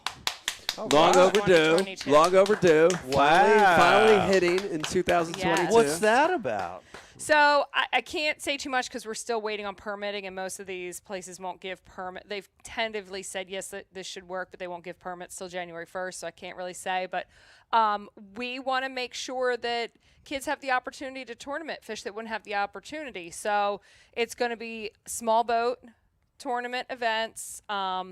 We've also got a ton of volunteers that have already offered to volunteer their boat, so they would be a boater. A lot of these kids in our area don't have the parent or the relative or whoever who has the boat, so they want to fish tournaments, kind of in our region, New Jersey, Pennsylvania, Delaware, Maryland, but they don't have the means. So we kind of they get excluded, Yeah. you know, from this opportunity. Yeah. So we're trying to figure out a way to do that. So if you want to volunteer during our events. It's very cool. I'm in. The thing that hit me when they started this process a year ago, and this is why I love it, is when you look at other sports for kids in this call it the tri-state area, right? Mm-hmm. You got wrestling. You guys your sons are both involved in wrestling, or you have soccer, or you have music. You have all these camps and tournaments and easy access for these kids to get involved in that sport. In fishing, it's very limited. It's at the state level. The reality isn't here in New Jersey. They're all in North Jersey, right? They're all up there instead of spread out. And they're all big boat tournaments now, so you have to have a big motor. Right. They're all, right. So they switched it to all big boats, where this one's going to be big or little. You're going to have access to do both. Well, it'll be trolling motor Trolling only. motor only lake. Any So size boat. I like it. Anything that opens up to get more kids to be able to tournament fish, I like it. I liked when the Federation had a requirement that you had to have a youth club as part of your club. That was a requirement. Yeah. And it's missing now. Right. There's nowhere for these kids to go. Yeah, that went away. I think it's really cool that you're having this tournament. I'm visualizing like volunteers are going to be coming with boats. People can sign up no matter what and get into a boat and go out and fish and compete. That's exciting. It's pretty awesome. We're also putting together a program, so if there's kids that want to compete but don't even have the equipment, we're going to have so many slots available for those kids as well, so we can get them equipped so they can get out there. That's awesome. Yeah. All right, let me change topics real quick. Dave, this came up in my news feed real quick. I want to throw this at you. We don't do politics. Okay. Trump clouds Pence's efforts to lay groundwork for 2024 presidential bid. All right. Just want to throw that out there real quick. And then we're dropping the mic. Okay, let's move on. Look at Dave's face. I mean, it's all fake news. And I'm going to tell you why. If Trump decides to run, it doesn't matter what Republican says they want to run. Trump's got the nomination. Right. So what's the white noise in the article that they're trying to get out? Because the headline itself isn't the story. They're just trying to cause disturbance. No, but there's something inside, and if you read it, I would be able to show you. Okay. All right. After we're done here, I've learned how to dissect the drive-bys attempt. The drive-by media. Rush Limbaugh called them that. The drive-by media. Because they find a topic, they drive by, they light it up, get everyone stirred, and they drive on to the next topic and get everyone stirred up. It's like that there's a shortage of cream cheese and toilet paper and DEF fluid. Did you know that, Bri? Wait, what? Cream cheese. DEF fluid. Yeah. DEF fluid is an engine exhaust. If you have a diesel, you have to add DEF fluid to it. Yeah. There's a shortage of that? Shortage of DEF fluid and cream cheese. But I think the people who are starting these shortages are the companies selling the product, because then it's Supply like a mad rush. Yeah. Can you imagine how wealthy we would be if we would have listened to that guest on one of the original Ike Lives and all bought Bitcoin? into crypto? Yeah. Yeah. Oh, Bitcoin. yeah. Bitcoin. Mike Richardson. I don't want to talk about that shit. Mike Richardson. Oh I my was gosh. following that forever. And Genius. That would. I know someone who bought some and made so much money off it. I'm Cash like, cow. Big cash cow. Fake money. Fake money. It really is. Yeah, but Dude, fake money can make you nothing. money. You did nothing to earn it. It's the fucking stock market. It's bullshit. It is. Go earn your freaking money. It's fucking gambling. God, I can't stand it. It's trash. Yeah.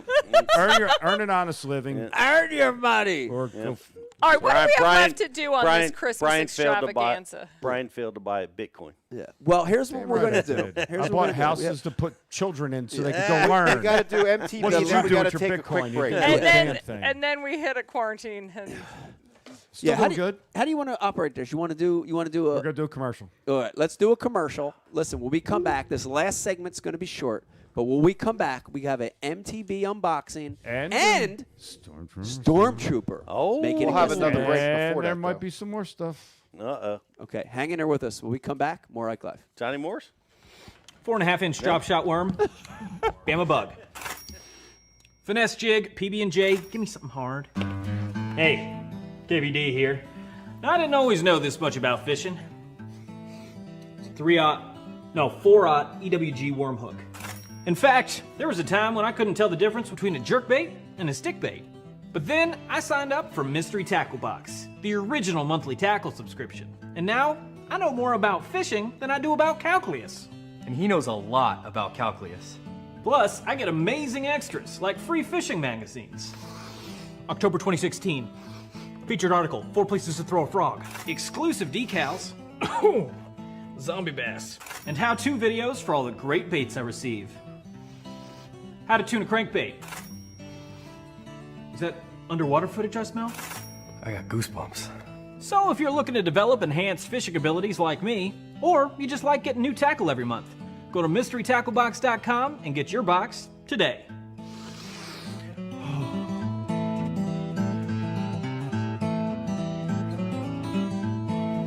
Ooh, live minnows. Is it lunchtime already? Nature's candy. Look at this stuff. That's one of the keys, this scent right here, right? It's not liquid. It's almost like a paste. And when you put that on that hard bait, this is on a Rapala X-Wrap, it just sort of coats it. And I love it because it stays on there. You know, I've used scents in the past where you put that scent on, 2 or 3 casts later, it's gone. You don't have it on there. This lasts 20, 30, 40 casts. Dude, the thing I love about this stuff, watch, I want you to watch this as Brian puts this on. Look at the material, right? You've got, we're using shad today, so it's got natural bits of shad in there. It's got enzymes, aminos. It's that sticky icky. It's that sticky. You know, if you know, you know. Yeah. Dude, no jig, nothing. Just Liquid Mayhem on a bare hook. Liquid Mayhem. The bottle of Liquid Mayhem. You know? You take pride in your boat, so it deserves the best protection possible. Our durable woven fabric prevents ripping and provides UV protection, and our tape seams provide protection against the elements. The heavy-duty shock cord hem and strap and buckle system provide a tight and secure fit. Our top-of-the-line boat covers come with a ventilation system to keep your boat free from mold buildup. Empire Covers, protecting what you love.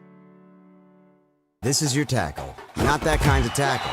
You use it to catch this, or this, or this. You also use this and that and these. This is your environment. So is this. You love it, live for it, but it will turn this into that.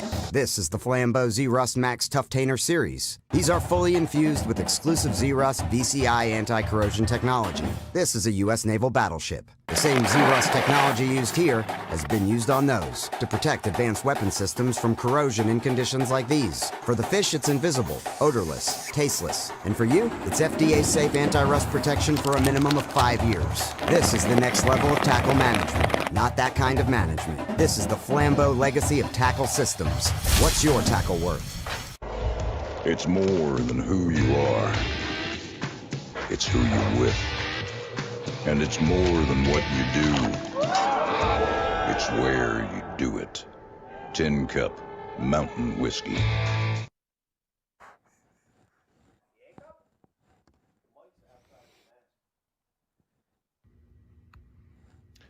And now it's time for a very special word of Christmas from the Stormtrooper.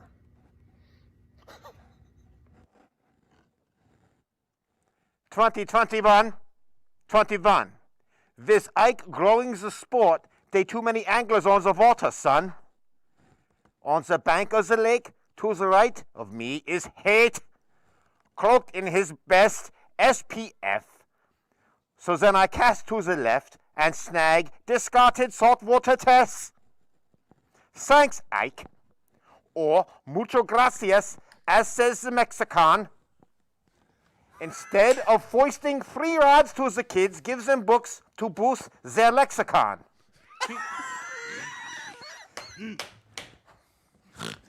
Teach a man to fish, and he will stand in the way of my off day. But feed the fatty away from the lake, and I will catch 6 keepers. No mistake. With Biden bucks on the street, there isn't a kayak or canoe on the Craigslist. That's beat. Dudes, I once floated past as they stood on the bank or wade. Now, petrol by me in the new kayaks that my tax dollars paid. Oh no! Then Ike has announcements to be made. The next one, I will rack one in the chamber and point it at my fade.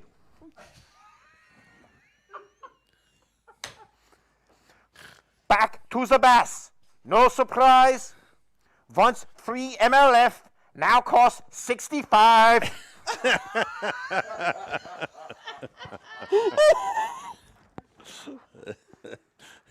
All hail the queen.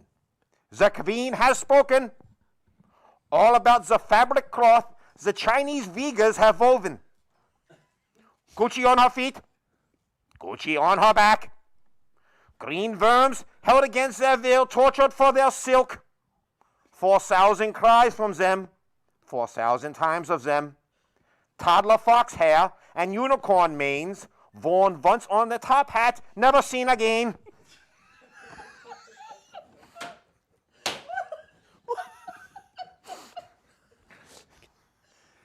Pete Glusek, the second chair. Gray hair, silver beard. With aids to here. Toxic masculinity, you say. I say too. Pointing at the camera. Bitches to grow bass you.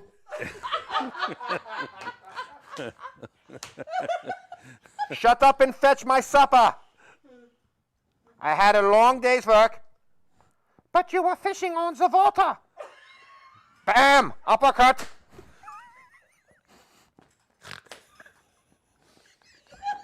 Riz Tor. Riz no more.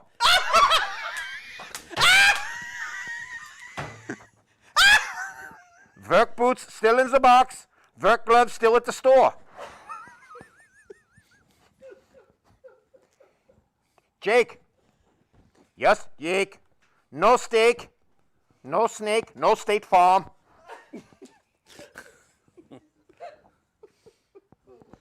BTC. Pushing the buttons. 1, 2, 3. 10 years later. Still doesn't know what the fourth one does.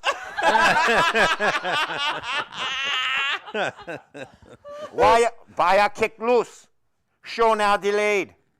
Quick, call Jeffries so the show can be played. The universe is upside down. Ain't right. The X-20 boat still floats. Customer's job's done. On time. BTC home hours before closing time. At the bar, no getting in the car with glazed eye. Uber on speed dial, to my surprise. Glazed eye.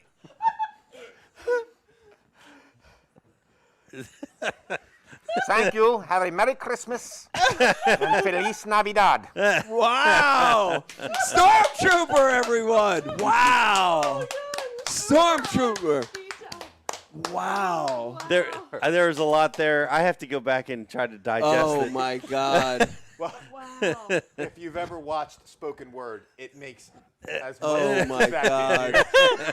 Oh, that was incredible. Dude, every spoken word line got me, but the Riz on tour, no more.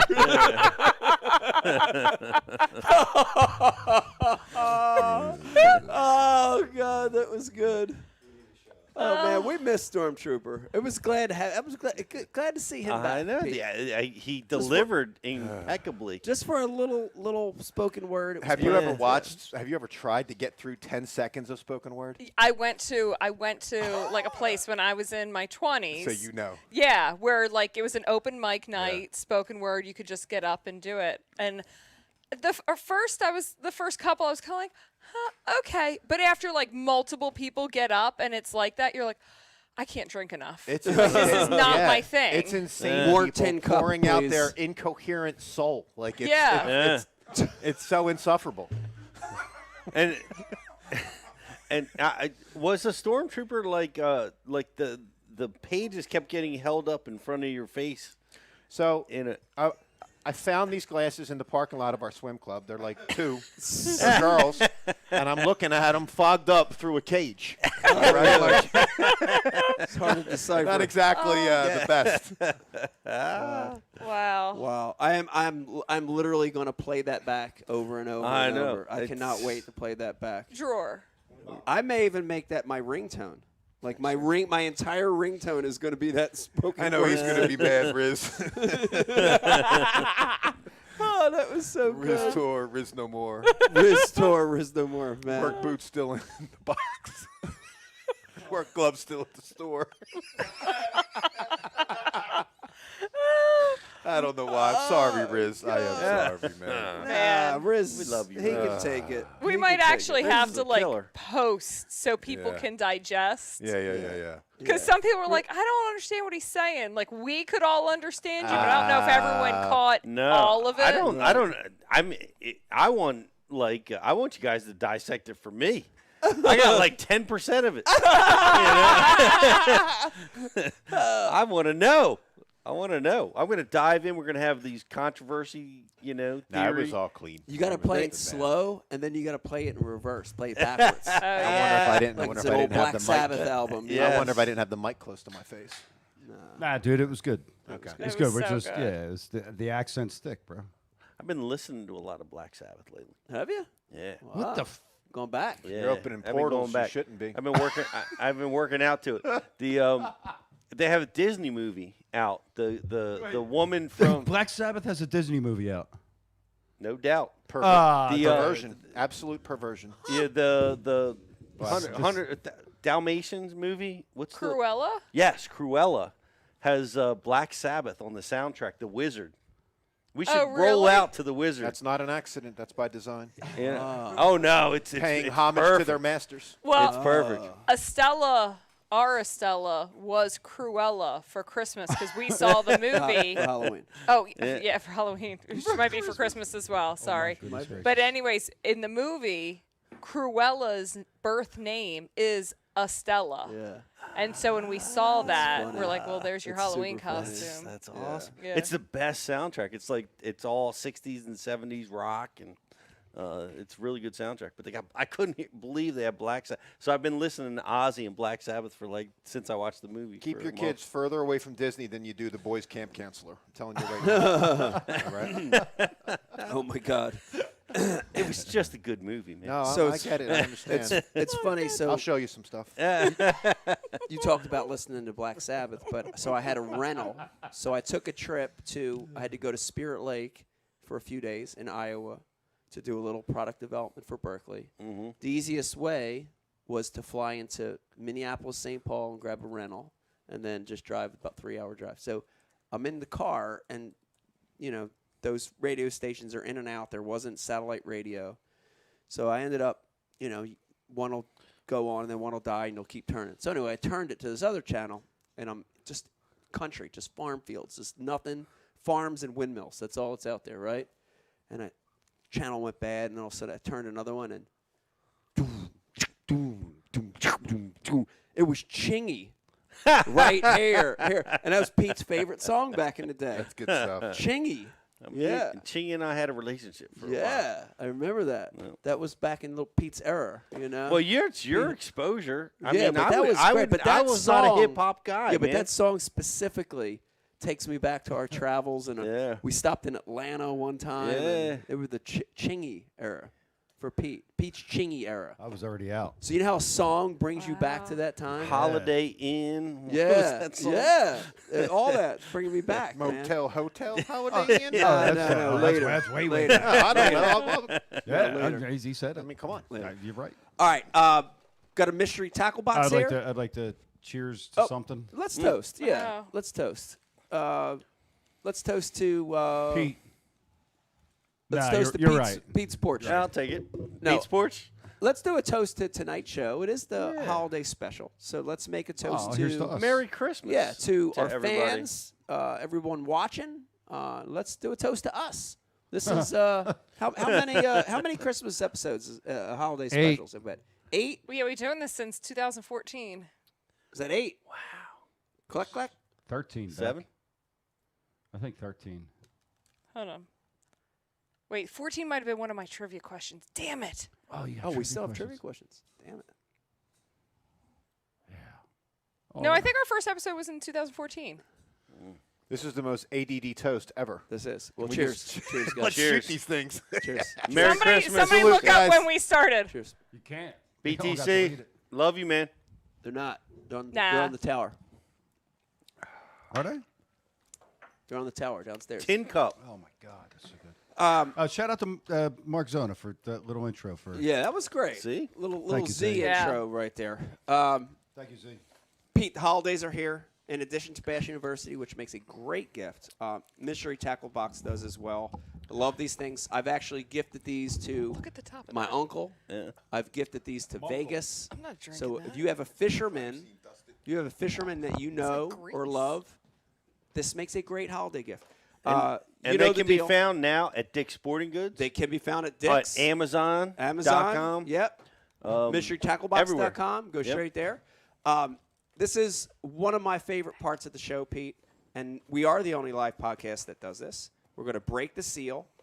Hold on. Listen. Ready? Here it comes. Listen. Here it goes. We are unboxing an Elite box tonight. What would you call that color, Pete? Maroon? Beige? What would you call that? Maroon. Maroon box. Elite box. And you know the deal, Pete. I'm going to give it to you and pass it back to me. Pick one bait that catches your eye. Oh, no! Away from the wires. Wow. Oh, this just caught my eye. I'm taking it. We almost went down the electrical hole. Well, that would have been bad. I don't know how that happened. All right, Pete got him something right there. Pretty interesting what you got there, Pete. Dave had to get me another beer because the one here looks like somebody took lard or grease and just slathered it on the top. Oh yeah. What's Nice. wrong with this one? I don't know. I had one of them earlier. What you got? like somebody who just cut bacon. I know where that's from. What's it from? Dude, that's a Founders from when we went Thank to you. Thousand Islands and the wing sauce got all over the Oh, beers. disgusting. That somehow made it back up here. It was still good. That was I'm that not beer. drinking that. How do you know wing that's sauce. good? Wing 'Cause I poured sauce. it into a glass. Oh, and it was good. Yeah. Oh, okay. I digress. Yeah. That's crazy. All right, I won't pick that one because I have something negative So- to say about that one. I know we said the name Mark Amazing base. while we're doing this. Yeah. Mark. But I think we all have to also give a shout out to Mark Jeffries, who has announced his stepping down from BTL. He's Mark! doing a little retirement while he's at Yeah. the top of his game, which is super exciting. This is awesome. He's still around to help us. behind Do the you think? scenes. Do you think, like, looking back on it, you know, Mark honestly was at the very beginning Very beginning. of this whole Absolutely. Oh, yeah. podcast / video podcast, Yeah. whatever you want to call it. Do you think, looking back, knowing that all these nimrods come out of the woodwork right now, and there's 1,000 podcasts and 900 of them are terrible? Do you think he would have not done it? So, like, not paved the road for all So you're these talking other about shitty going back in podcasts? time and killing Hitler, right? No. Yes. Like Yeah, In a that. sen- in essence. Okay. Yeah. Yeah. I mean, do you think he would go back and not? unplug him from show Unplug one and see himself. how well the world is because of Yeah. it? I don't know. Maybe. Nah. Yeah. I give him credit for vision. I do too. Yeah. He's I know, he's but always had Mike's- vision. Yeah. Mike's vision on this little piece here was kind of cool too. Yeah. No. Mark's vision was amazing. Like, he actually, some of it never even got fulfilled. Like, I remember some of his first shows where he was traveling with the elite tournaments, Yeah. and he would go to a local bar. Like, this is seriously what he was doing. Yeah. He would go to a local bar and he would do these live podcasts from the bar during the event, and he would get like the elite guys Yeah, to that's come amazing. in, or especially like after Saturday and Sunday's cut, Yeah. he would get guys come in to talk about it. That's and, way better than anything we're doing. dude, and here's the thing. And especially everybody else. Here's the thing. Oh God, we got to get. We have to get Mark on Yeah, we do.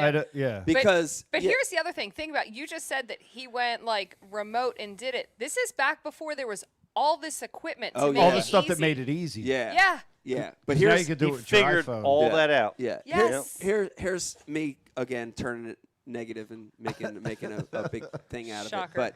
But I vividly remember the reason it didn't keep going and go on is like Bass fought him about it. Like Bass had a serious at the time. That's different owners Different now, owners, right? So, but at the time, Bass was like hated him for it. This Like, is before Bass had live. Yeah. before Bass so had he live. beat them to the game. Yeah, They hated him for it, and they like did everything they could do to make it not work for him. Like they didn't want him on premise. That's why he started going to the bars. Because originally he wanted to do it on premise. And most of the places are public anyway, you know, like they're parks and stuff. So it's just funny. And He was ahead of his time. And the community didn't, like the Observer didn't know how to, like, you know, consume that then. Right. They had never seen that before. Right. They didn't know what to do with it. Early. Yeah. But he was coming out with live information from the tournament before the tournament trail knew how to get live information out. Yeah. So it horrified them because they hadn't figured it out, and he had. Yep. We're It's live impressive. at boat number 7. I ain't gonna. I was gonna. All right, Beck, I'm going to Come grab on a now. bait. It's a tribute to Mark. Yeah, no. Let's do Mark but, tribute. but Mark He definitely hates my face. He's, No, he doesn't. he's- Yes, he does. Way ahead of his time, Mark. Yeah. And at exactly the right time, he's saying Yep. F this. Yep. And you're, by the time a guest comes to us, he's been on 300 freaking podcasts. I can't believe you passed up crazy. this, dude. Fuck him. I know. I looked at that. That was going to be my second choice, but I Okay. did like the looks of this one, so I went with this. So, Usually- Pete, you want to start, and by the time you get going, we can. This just caught my eye because it looked like a. Remember, Bomber had these packages. It's not a bomber. It's Amazing Baits. I thought it was a bomber, but I put my glasses on. It's It's a shallow. I don't know.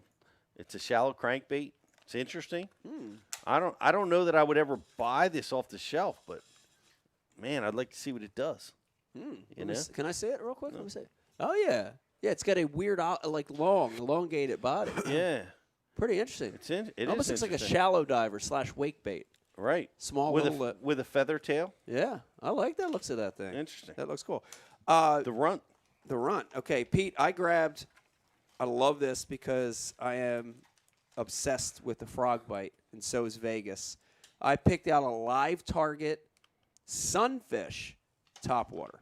And here's what I like about this one, man. Check this out. Let me see if I can get it out of the darn package here.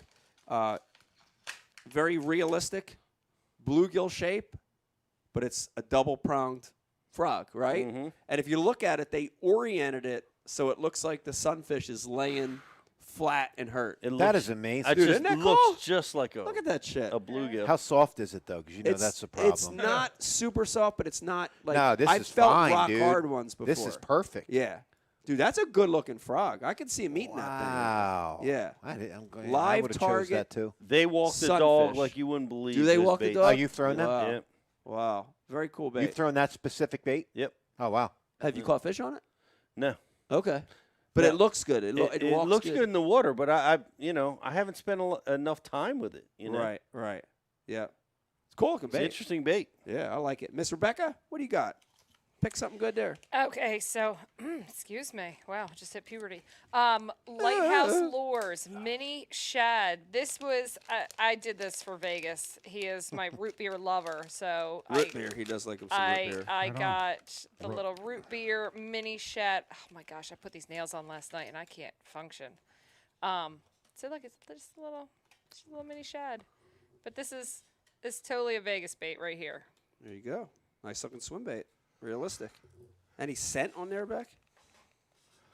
No, not really. Smell it. Okay. Dave, what you got? So I got what exactly are the size and exact color of the shad in the skookle. Ooh. But wait till you feel how tacky these hooks are. Ooh, real. Now that is made pronounced black this- back on it. Yeah, this is made by Castaic, the original Castaic. Oh, the Kasaya company. Yeah.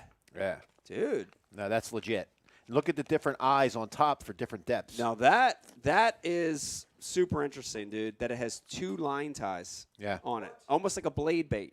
You know, the metal blade bait has different positioning to change the action. That's got two on there. Shallow and deep. I imagine the one in the back would make it go sideways a lot more, right? Like you would get it to go. Yeah, probably wider, right? Yeah. Wider as you went back. Yeah, that's well, cool bait. one of the I've experimented with some baits that have those multiple line ties on those lipless deals. What are your thoughts? And it allows you to throw the heavy bait in super shallow water. Oh, keeps it high. Keeps it high in the water column, so you don't have to bully it as fast, and you can keep it slow and trigger the strikes. You know your mouth gets dry when you're pretty high. You know, I just had a PTSD flashback with this. Oh no. I found a fistful of these. I was drunk on my party that night, by the way. And I found a fistful of these old. I found a fistful of old rusted spots. Like did you guys clip me? I did. Did you? Yeah. Okay. But I only took 2. I didn't take I left the other ones. You could have took them all, but I was know just you wondering. were trying to give them away, and then I didn't want to steal them because you were trying to give them away, and I'm it like, was not fun no, anymore. hell that. Yeah, you ain't gonna give them away because you're gonna fish with them. I'm gonna give them all. Exactly, and bullshit. I'm gonna give them back to you. I want to buy a real nice. You did have some good ones in there. I want to buy nice night vision goggles. So I'm saving up. For what? For going out in the woods and looking for owls. They're on the internet. Owls. For owls. Owls. Abominable owls. The abominable owls, yeah. If you say Bigfoot, people think you're crazy. If you say owls, they think you're smart. Brian the Carpenter, what you got there, Brian the Carpenter? What you got? Charles Manso on Facebook says, "Where is all the giveaways?" Great question, Charles. I'm sorry, Christopher. Hold on, he gets Manso. one for that, dude. Yeah. Come on. Yeah, you win. Christopher, you win. I don't know what you win, and I Where's don't know all who's the going to write it Just down. send us your address. Yeah, I'll send you something. So we didn't do the Facebook like and share. Yeah, but tonight. we got that. Oh, we got that. did? Oh yeah, we covered it. Oh, I don't think I said anything about No, it. Jake from State Farm. He's home. Oh. Tending to the herd, the sheep. Did I miss a whole line on Jake? No, we had No, a you Jake did, line. Jake. No, I had another one, but calling him mayonnaise. Hang on. Mayonnaise. Christopher James Fox wants to know Did when you will miss one? Vegas the Hammer be on again?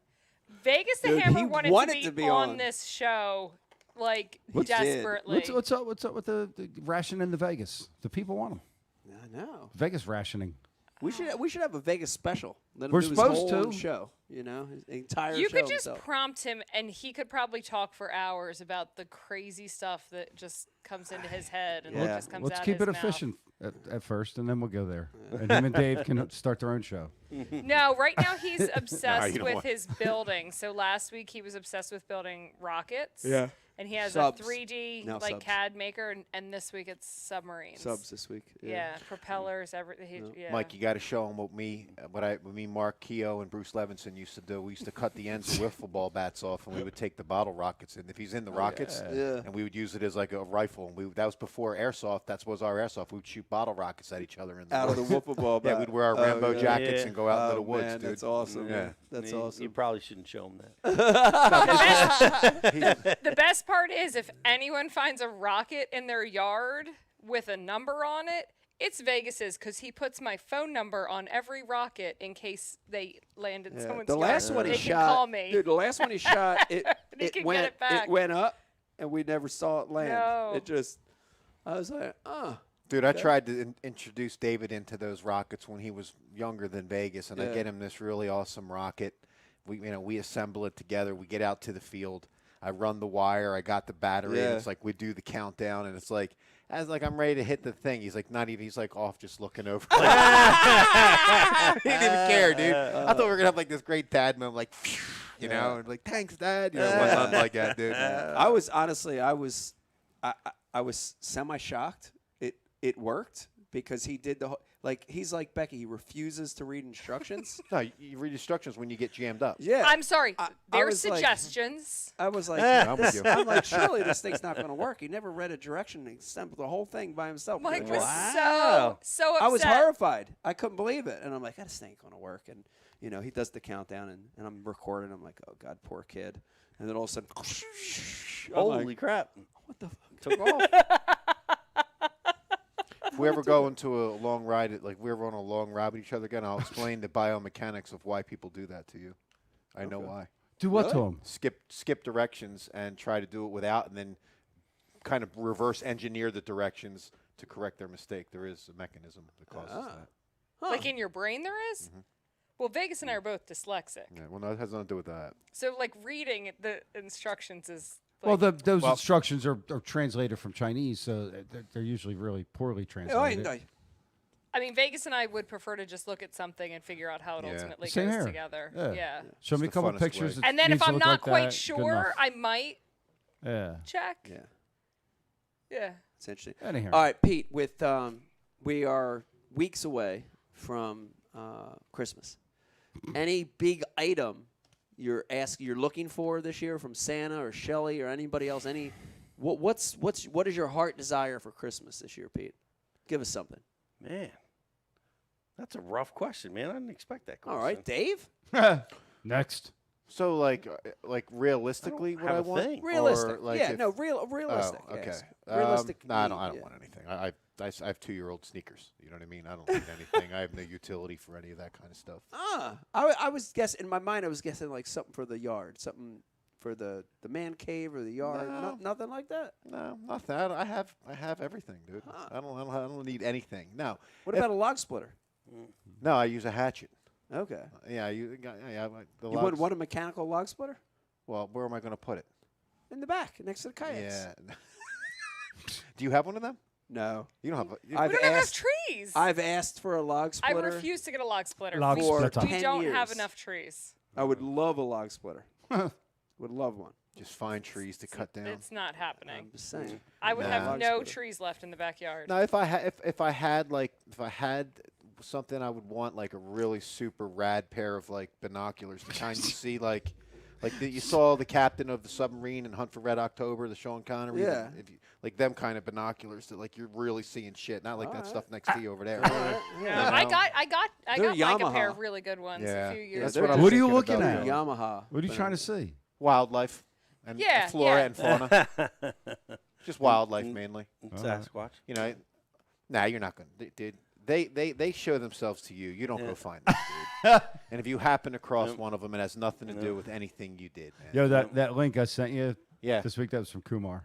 So that rectangular one, Yeah. that is the most realistic of what I think I saw when I was 12.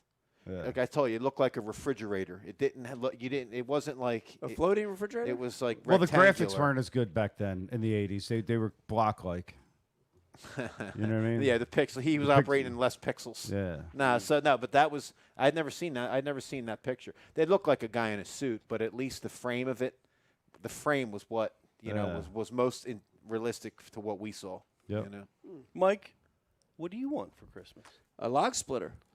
I would like a log splitter. I want the log splitter. Log splitter. The What chainsaw, kind of log the- splitter? I've seen all kinds. I don't know. Like I just visualize this like a portable log splitter. Maybe it has a couple wheels on it so you can get it around from the front and back, and gas powered. I think they're gas powered, right? Or are they plug-in? I don't even know.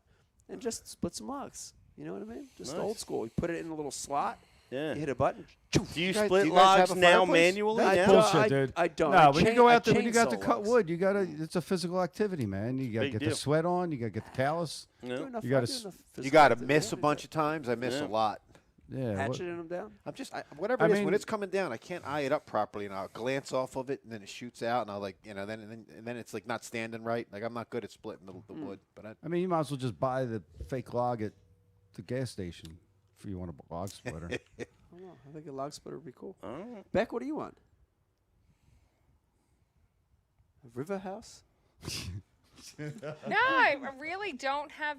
This year I struggled. There's really nothing I really wanted. Musical instrument. security for her driver. I want my driver to have security shotgun. Beck put on her list a nutritionist, full time. No, I don't want a nutritionist. I A know cook. I know what I'm supposed to do. I just don't want to spend the energy doing it after a long day. Personal assistant. But I would love to have if I ever got rich to the point that you could just do whatever you wanted. Forget the world money. The first thing I would do is I'd have a chef, a personal chef. That would be cool. Because there's times that I like to cook, but then there's a lot of days, like I would never be able to just stop working or stop, you know what I mean? Because you'd be bored out of your skull. But I would love to be able to come in at the end of the day sometimes. Brian, you can never and stop there's- working. You hear that? And That's or right. just a grocery runner. I hate grocery shopping with a passion. grocery I runner. despise That grocery exists shopping. now. No, I like talking to the cashiers. I like going. Like it's a Whole Foods. Yeah, but I want them to put it away in my ShopRite? house. No, Well, that's no, another no. thing. Yeah. Like the whole point of like you walk into a store with a cart and you load it all in the cart, and then you have to get to the checkout and you have to put it all in the conveyor, and then you have to put it all back in bags to put it back in your cart to then put it into your car to go home to pull it out and then pull every individual thing out of the Sure. bags. That is kind of pain in the I ass. don't know why, but it pisses me off to no end. Yeah, but you're on see the that. phone the whole time.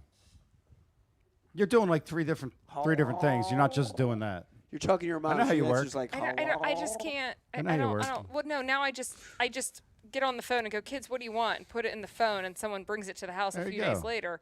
They still don't like it. Yeah. Brian Carpenter, what do you want for Christmas? Well, thank you for asking, Michael. You're welcome. I want more time with my kids. Yeah. I just realized really heavily this last week that I've always had at least 2 jobs and then try to go fishing and do other stuff. Yeah. And, It's hard to manage time, isn't it? Yeah, my oldest is 20, and the other one's 18, and the 20-year-old's talking about like he's about to graduate college pretty soon and move away and out of the nest. Where'd it go? Yeah, where did Where'd it the go? time I have this image of him as a little kid in my head, and it's fucking killing me. Yeah, you know what I mean? So I've had you shocked me with that question, and to be honest with you, if I would just like people to give to the Aaron Martens. There you go. Benefit. That's a good one. Yeah. For my Christmas present. I mean, I like that. That and a really cool backpack to carry through the airport. Well, that's a good one too. Because I'm using Jake's Lenape Jr. wrestling backpack. Yeah. Like it has it's my computers break apart and but that did defend me from the attacking dogs. I know that story was great. That's a good story. Pete's I told porch. you guys about Pete's favorite porch. So, but I would obviously I need a new backpack. So Backpack, I need a backpack and spread some love to Aaron and his family and. See, I feel bad now because I let's only gave a material thing, and you and Brian gave like good things. No, but you have to be honest. Like when your kids are happy, now because we've got traditions set in place where we all are together, all 4 kids, and we do Christmas Eve, and we have things that we do, and sometimes you get caught up in the hustle bustle of it. But then I love Christmas Day because it's the one day that like nothing happens. Yeah, you know what I mean? Nothing's planned. We don't get out of our pajamas the entire day. Like I pre-cook the whole thing. There's Yeah. nothing to do. And I love to look around and just see all 4 kids just sitting there and they're just interacting and having fun and smiling. Each year they get a little bit bigger, but it's nice. It is nice to just sit back and watch That's them. lucky. That's very, very cool. Yeah. It's a nice time. It's I like, nice. I like Okay. Thanksgiving better because there's no shopping and expectations. Thanksgiving's my first. Christmas is second. Yeah. Thanksgiving used to be my first until I became a wife and mother, and Had to cook. it's all on me. Yeah. You know, like Mel works from dark to dark when yeah. Yeah. You know? And I'm not saying I don't enjoy it, Yeah. but it's not my favorite anymore because when I used to just help my mom, I could like step away and go and sit down with my sister-in-law and laugh and have a drink and then go back in the kitchen. Like you're a slave to that whole process when you're in charge. Yeah. Speaking of Mel, though, at your 50th, that chicken dish that was there, dude, what was that? Ritz crackers. That So was it's- good. It's called. I need it's more of called that. Chicken Julianne from her Aunt Julianne. Her and all of her cousins had this like OG party thrower, Aunt Julianne, right? She would lay out the best party spreads, and they all learned from it's like having Obi-Wan. Yeah. Right? Like Obi-Wan's living Yeah. next Yeah. to you, and you're interested in Jedi stuff. Yeah. And Was that me at the Star Wars thing? Was I Obi-Wan? Yeah.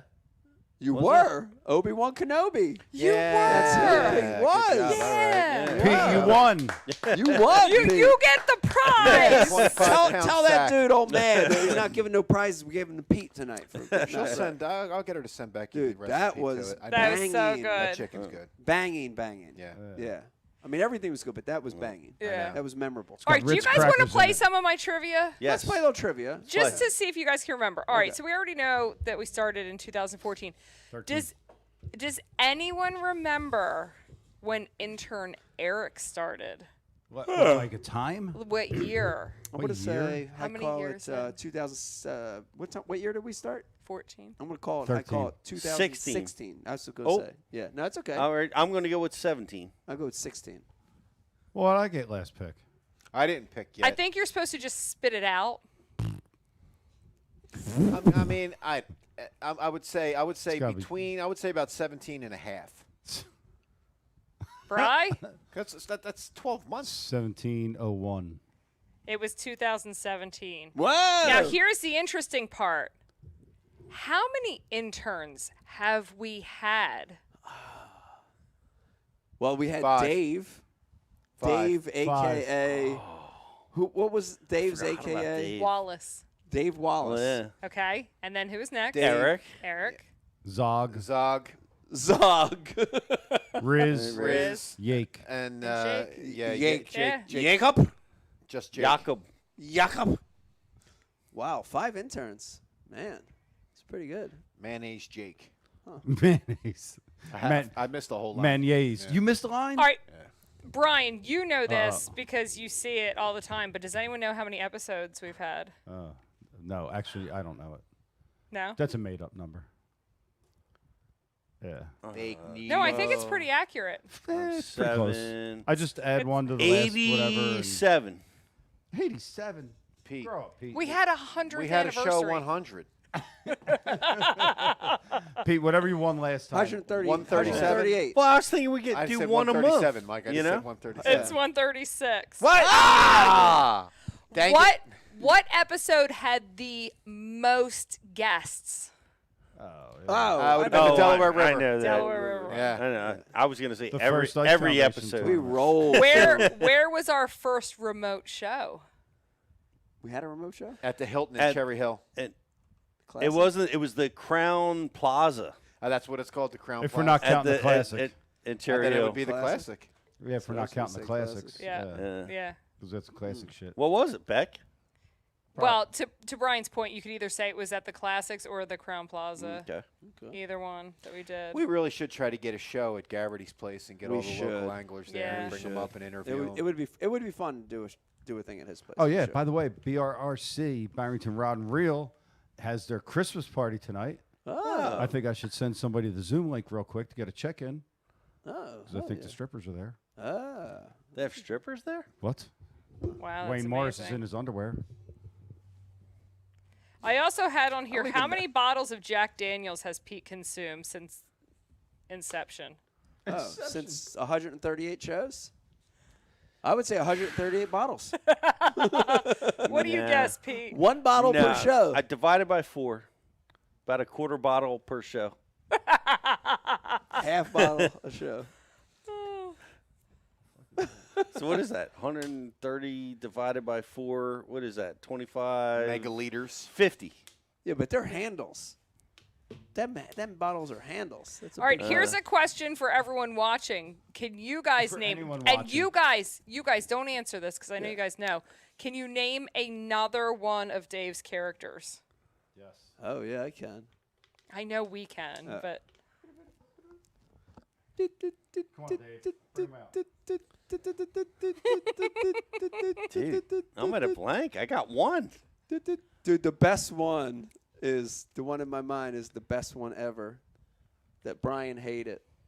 Brian thought it was the worst character. No, Becky hated Wait, it. no, Becky Becky hated it. No, Becky, both you Becky guys hated it. shamed me out of that. Oh, that was I was. hated that dude, I'd be in so much pain over there in that big black swiveling chair. Yeah. I would just try to like roll and hide in that chair. I couldn't breathe. Ryan's ghost.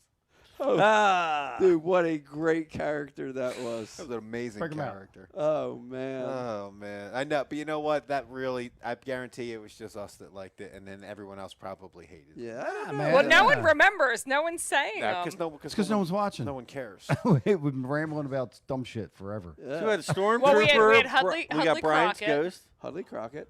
What's Hudley The Crockett? news guy. Remember the old school news guy? Brian's ghost. Yeah, I got 3. Yep. Brian's van. Brian's van was a character? Jark Meffries. Jark Meffries. Jark was a good one. That was a good one. Come on, man. You got to keep them Yo, going. let's, What else? Let's see if Mark will have Dave on as a guest on his farewell show as Jark Meffries. No. Mark interviewing Jark on his farewell Mike, show. the last time I was in front of him, he wouldn't even look at me when he was talking to me. Stop it. It was like he was an NFL coach calling in a play, and he didn't want to see his lips. Like, he wasn't even looking at me, dude. There's that He extreme, loads me. and then there's John Milchanowski that just looks at your lips and nothing else the whole time. Yeah. Milch. Melch. Big John. Rip leader. Lip breeder. All right. Rip leader. I'm done. You All done? Hold on. Got to delay a little bit longer. Oh. Keep saying stuff. Keep saying stuff. What's the most memorable Christmas show? Man. I like do the you one think? where we had Kumar in. I like him. Good. Yeah, that was a good one.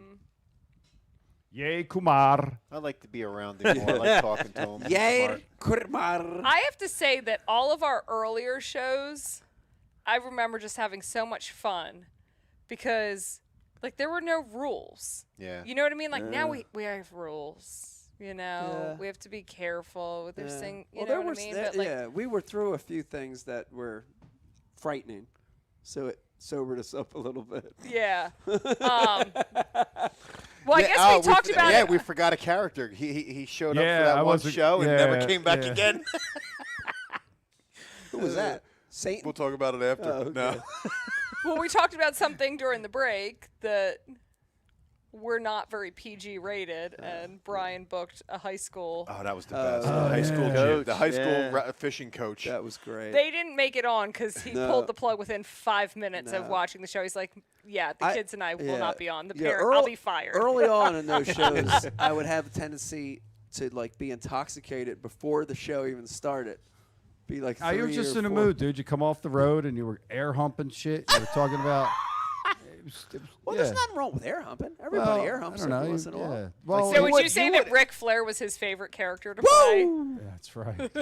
Dude, he Most just showed up on flamboyant. TikTok like Oh, yesterday. my Did he? Sergeant Woo! Slaughter costume is my Telegram avatar. Wow, That's amazing. pretty It awesome. was a good costume. Yeah, Probably my best costume. the Halloween show where we were the anchor from Anchorman. That was a good one. That was a good Yeah. one. We had Frankie in. Frankie Yeah, Marion. Frankie Yeah, Marion. Frankie Marion was. That was a good one. Frankie thought McDonald. Gilligan's Island was good. Mainly. Oh, that was a fun That was a one. good I one. was the skipper. Eric was Gilligan. I had to I mean, be. there was not a better Gilligan. Oh my Right, God, Eric he didn't even have to dress was up. the perfect Gilligan. Yes, he was. Fuck, bucket hat and all. Perfect. Killed Oh my it, God. dude. Yeah. Perfect. I had to be every female character. Yeah, I miss Eric. You had to change during Yeah, the breaks. dude. Yeah. He's doing all right. I miss having him around He's here. he's working quite a bit. He's filming a lot for Fighter and Matt Robertson, and Bud Cipolleti keeps him busy filming different stuff, and What's he filming with Matt and Seth? like hunting trips and other That's stuff. cool. Yeah. Okay. Anything without Pat. Well, that's good. Yeah. Yeah. Anything. I miss Eric. Eric was just such a great kid. Yeah. He still is. Yeah, we all Still love is. that Not guy. even a kid. Well, he's not a kid Just- anymore. I know. He wasn't a kid. Yeah. He no. wasn't a kid then, but No. he was all of our kids. He's probably on the bad side of 25 now, right? In fact, he was 21. We That's had him right. at Yards on his Yes. 21st birthday to premiere the Yards Going Ike episode. That's how long Yeah. ago that was. When Yards was still at that cool little corner brewery. Yeah. That was a cool episode That was a cool episode. because I actually got out of them a little bit of craft brew. Like Oh, they yeah. made a mistake and burned a batch, and that's why it never tastes the same again. But it was the best tasting one they ever made, but they can't duplicate it because Yo, which one was that? It was the Cape of Good Hope. That's right. It was. I mean, that was That just was a that good first one. season of Cape of Good Hope. There's not been a beer as good since, and That the was a good ingredients one. were so expensive they couldn't redo the batch, so they had to put that shit out there, not being able to duplicate it again because it wasn't It a was good, measurable. though, yeah. It wasn't a measurable product. You know, That's right. I haven't had that beer in a while, man. I don't think they make it anymore. I don't see it. I haven't seen it in years. Discontinued. That's a good one. I remember I was called to host, and I'm like, I'm not hosting Ike's show.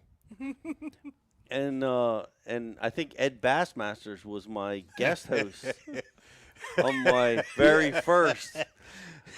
Oh, that's the show. I remember that one. Brian was beside him. It was so uncomfortable. Oh, yeah. Is that the show where Ed walked out? He left? Brian was. That was the beside show. himself. That was the show that you canceled on me. I was supposed to be a guest. You canceled call-in? on me from Becky's phone. Oh. After it was after that event. Jacobson and Duckett got into it. Oh, yeah. What's that place? Something Oh. Bay, Winya Bay? Yeah, I'm still pissed off about that event, and I know why I canceled. It still drives me nuts. I think about it a lot. Well, I remember We don't being hold there. grudges. I remember having Ed there, and like he's in character, and it was an impossible character. It was amazing, Pete. It was like impossible, like Brian just finally cut his mic. He finally cut his mic, and then And Ed got so mad. He came out of character for 10 seconds. And he left. He was so mad. No, he came out of character and leaned over to me, and he said, a motherfucker cut my mic.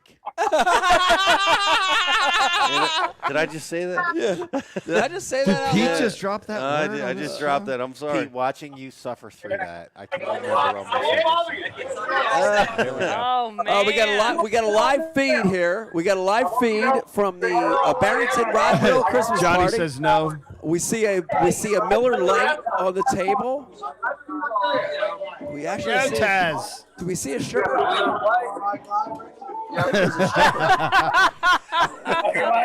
We absolutely, yeah. Darren, give us a view, Darren. Oh! Senior!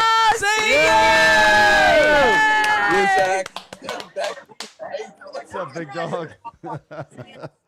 Oh, it's awesome. So there's a stripper right in front of you, but we're looking at your two faces. How awesome. They probably can't hear us. Yeah. That's great. Senior's better than a stripper. Yeah. That's awesome. Look at Darren's just staring at us. What is she doing? Making drinks? Probably counting money. Counting the money in her bra. This poor woman. In her brassiere. Little does she know she's live to our 30 viewers. Exactly. Oh my God. I sense we're violating some copyright infringement right now. There's more people watching the camera at Duval Street right now on YouTube Live than watching the show. I guarantee it. What is she counting money? What's I happening don't know, Darren, here? zoom in. Oh, I don't think we should know. I don't think we should show that. No? Zoom in. Maybe not a good idea. Hey, we got to go out. We got to go out our That's way. the weirdest looking jackhammer I've ever seen.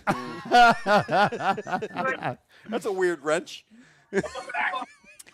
Oh, okay. All right, Brian. All I think cursing's one thing. I'm not sure if that's. Yeah, you don't know what's coming next. Yeah. Because they don't know they're being filmed. I don't think dude. we can cover the liability on that one. No. I was just repeating what I heard when I was. I have to be Saying honest. those I thought things. y'all were joking. So hold on. Here's one. Oh, he still has them. Look. Brian. That's not going out to the public. Yeah. Oh, Lord. Oh shit. Mike, look. Okay. Yeah. You know, seeing this kind of stuff makes me think we got to really step up our year-end parties. Oh my. That was good. It's all women. Pete, it's all women putting together these Christmas parties. So it might be issue? Thunder Down Under instead of the other one. The most exciting thing at our Christmas parties, I accidentally got turtle tapped by a 60-year-old. You know what I mean? Turtle tap. Yeah. Like What's when we were getting our turtle tap? group picture, turtle tap. Like turtle tap. someone's hand accidentally bumps into your junk. Yeah, but when it's a double turtle tap, is it accidental? It was singular. It was Oh, just it was a drive-by. single. Okay. Yeah. Drive-by. Boop, boop, boop, boop. All All right. right. Want to thank everybody for watching tonight. What a great show. Fun show. Very memorable Christmas episode. Want to thank our guest, Maddie Wong, for coming in with us. Maddie. Unbelievable. Who's luck, the Maddie. like and share person? Oh, Sean Avery on Facebook. Not to be confused with the hockey player that used to play for the Rangers and some other teams, but Sean Avery. Sean Avery, you're a winner of Facebook Like Share. Send Congrats. somebody your information. Anybody. Also want to thank Billy Egan for coming in and filling us in with the Hog Snatcher benefit. That was awesome. Yep. Want to thank the who else did we have come in? The stripper from Daisy. I was going to call it Top Rod. Yeah. You buried the rod and reel. Top Rod.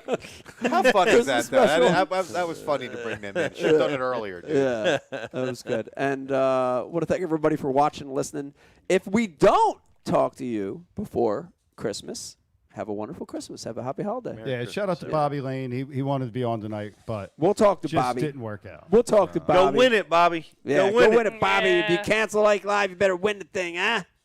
All right. Good night, everybody. Merry Christmas. Merry Christmas. Merry Christmas. I forgot to pull something up to play on the way out. The Wizard. Here comes Santa Black Claus. Sabbath. Here comes Santa Claus. Right down Santa Claus Lane. Chingy. Yeah, the tambourine.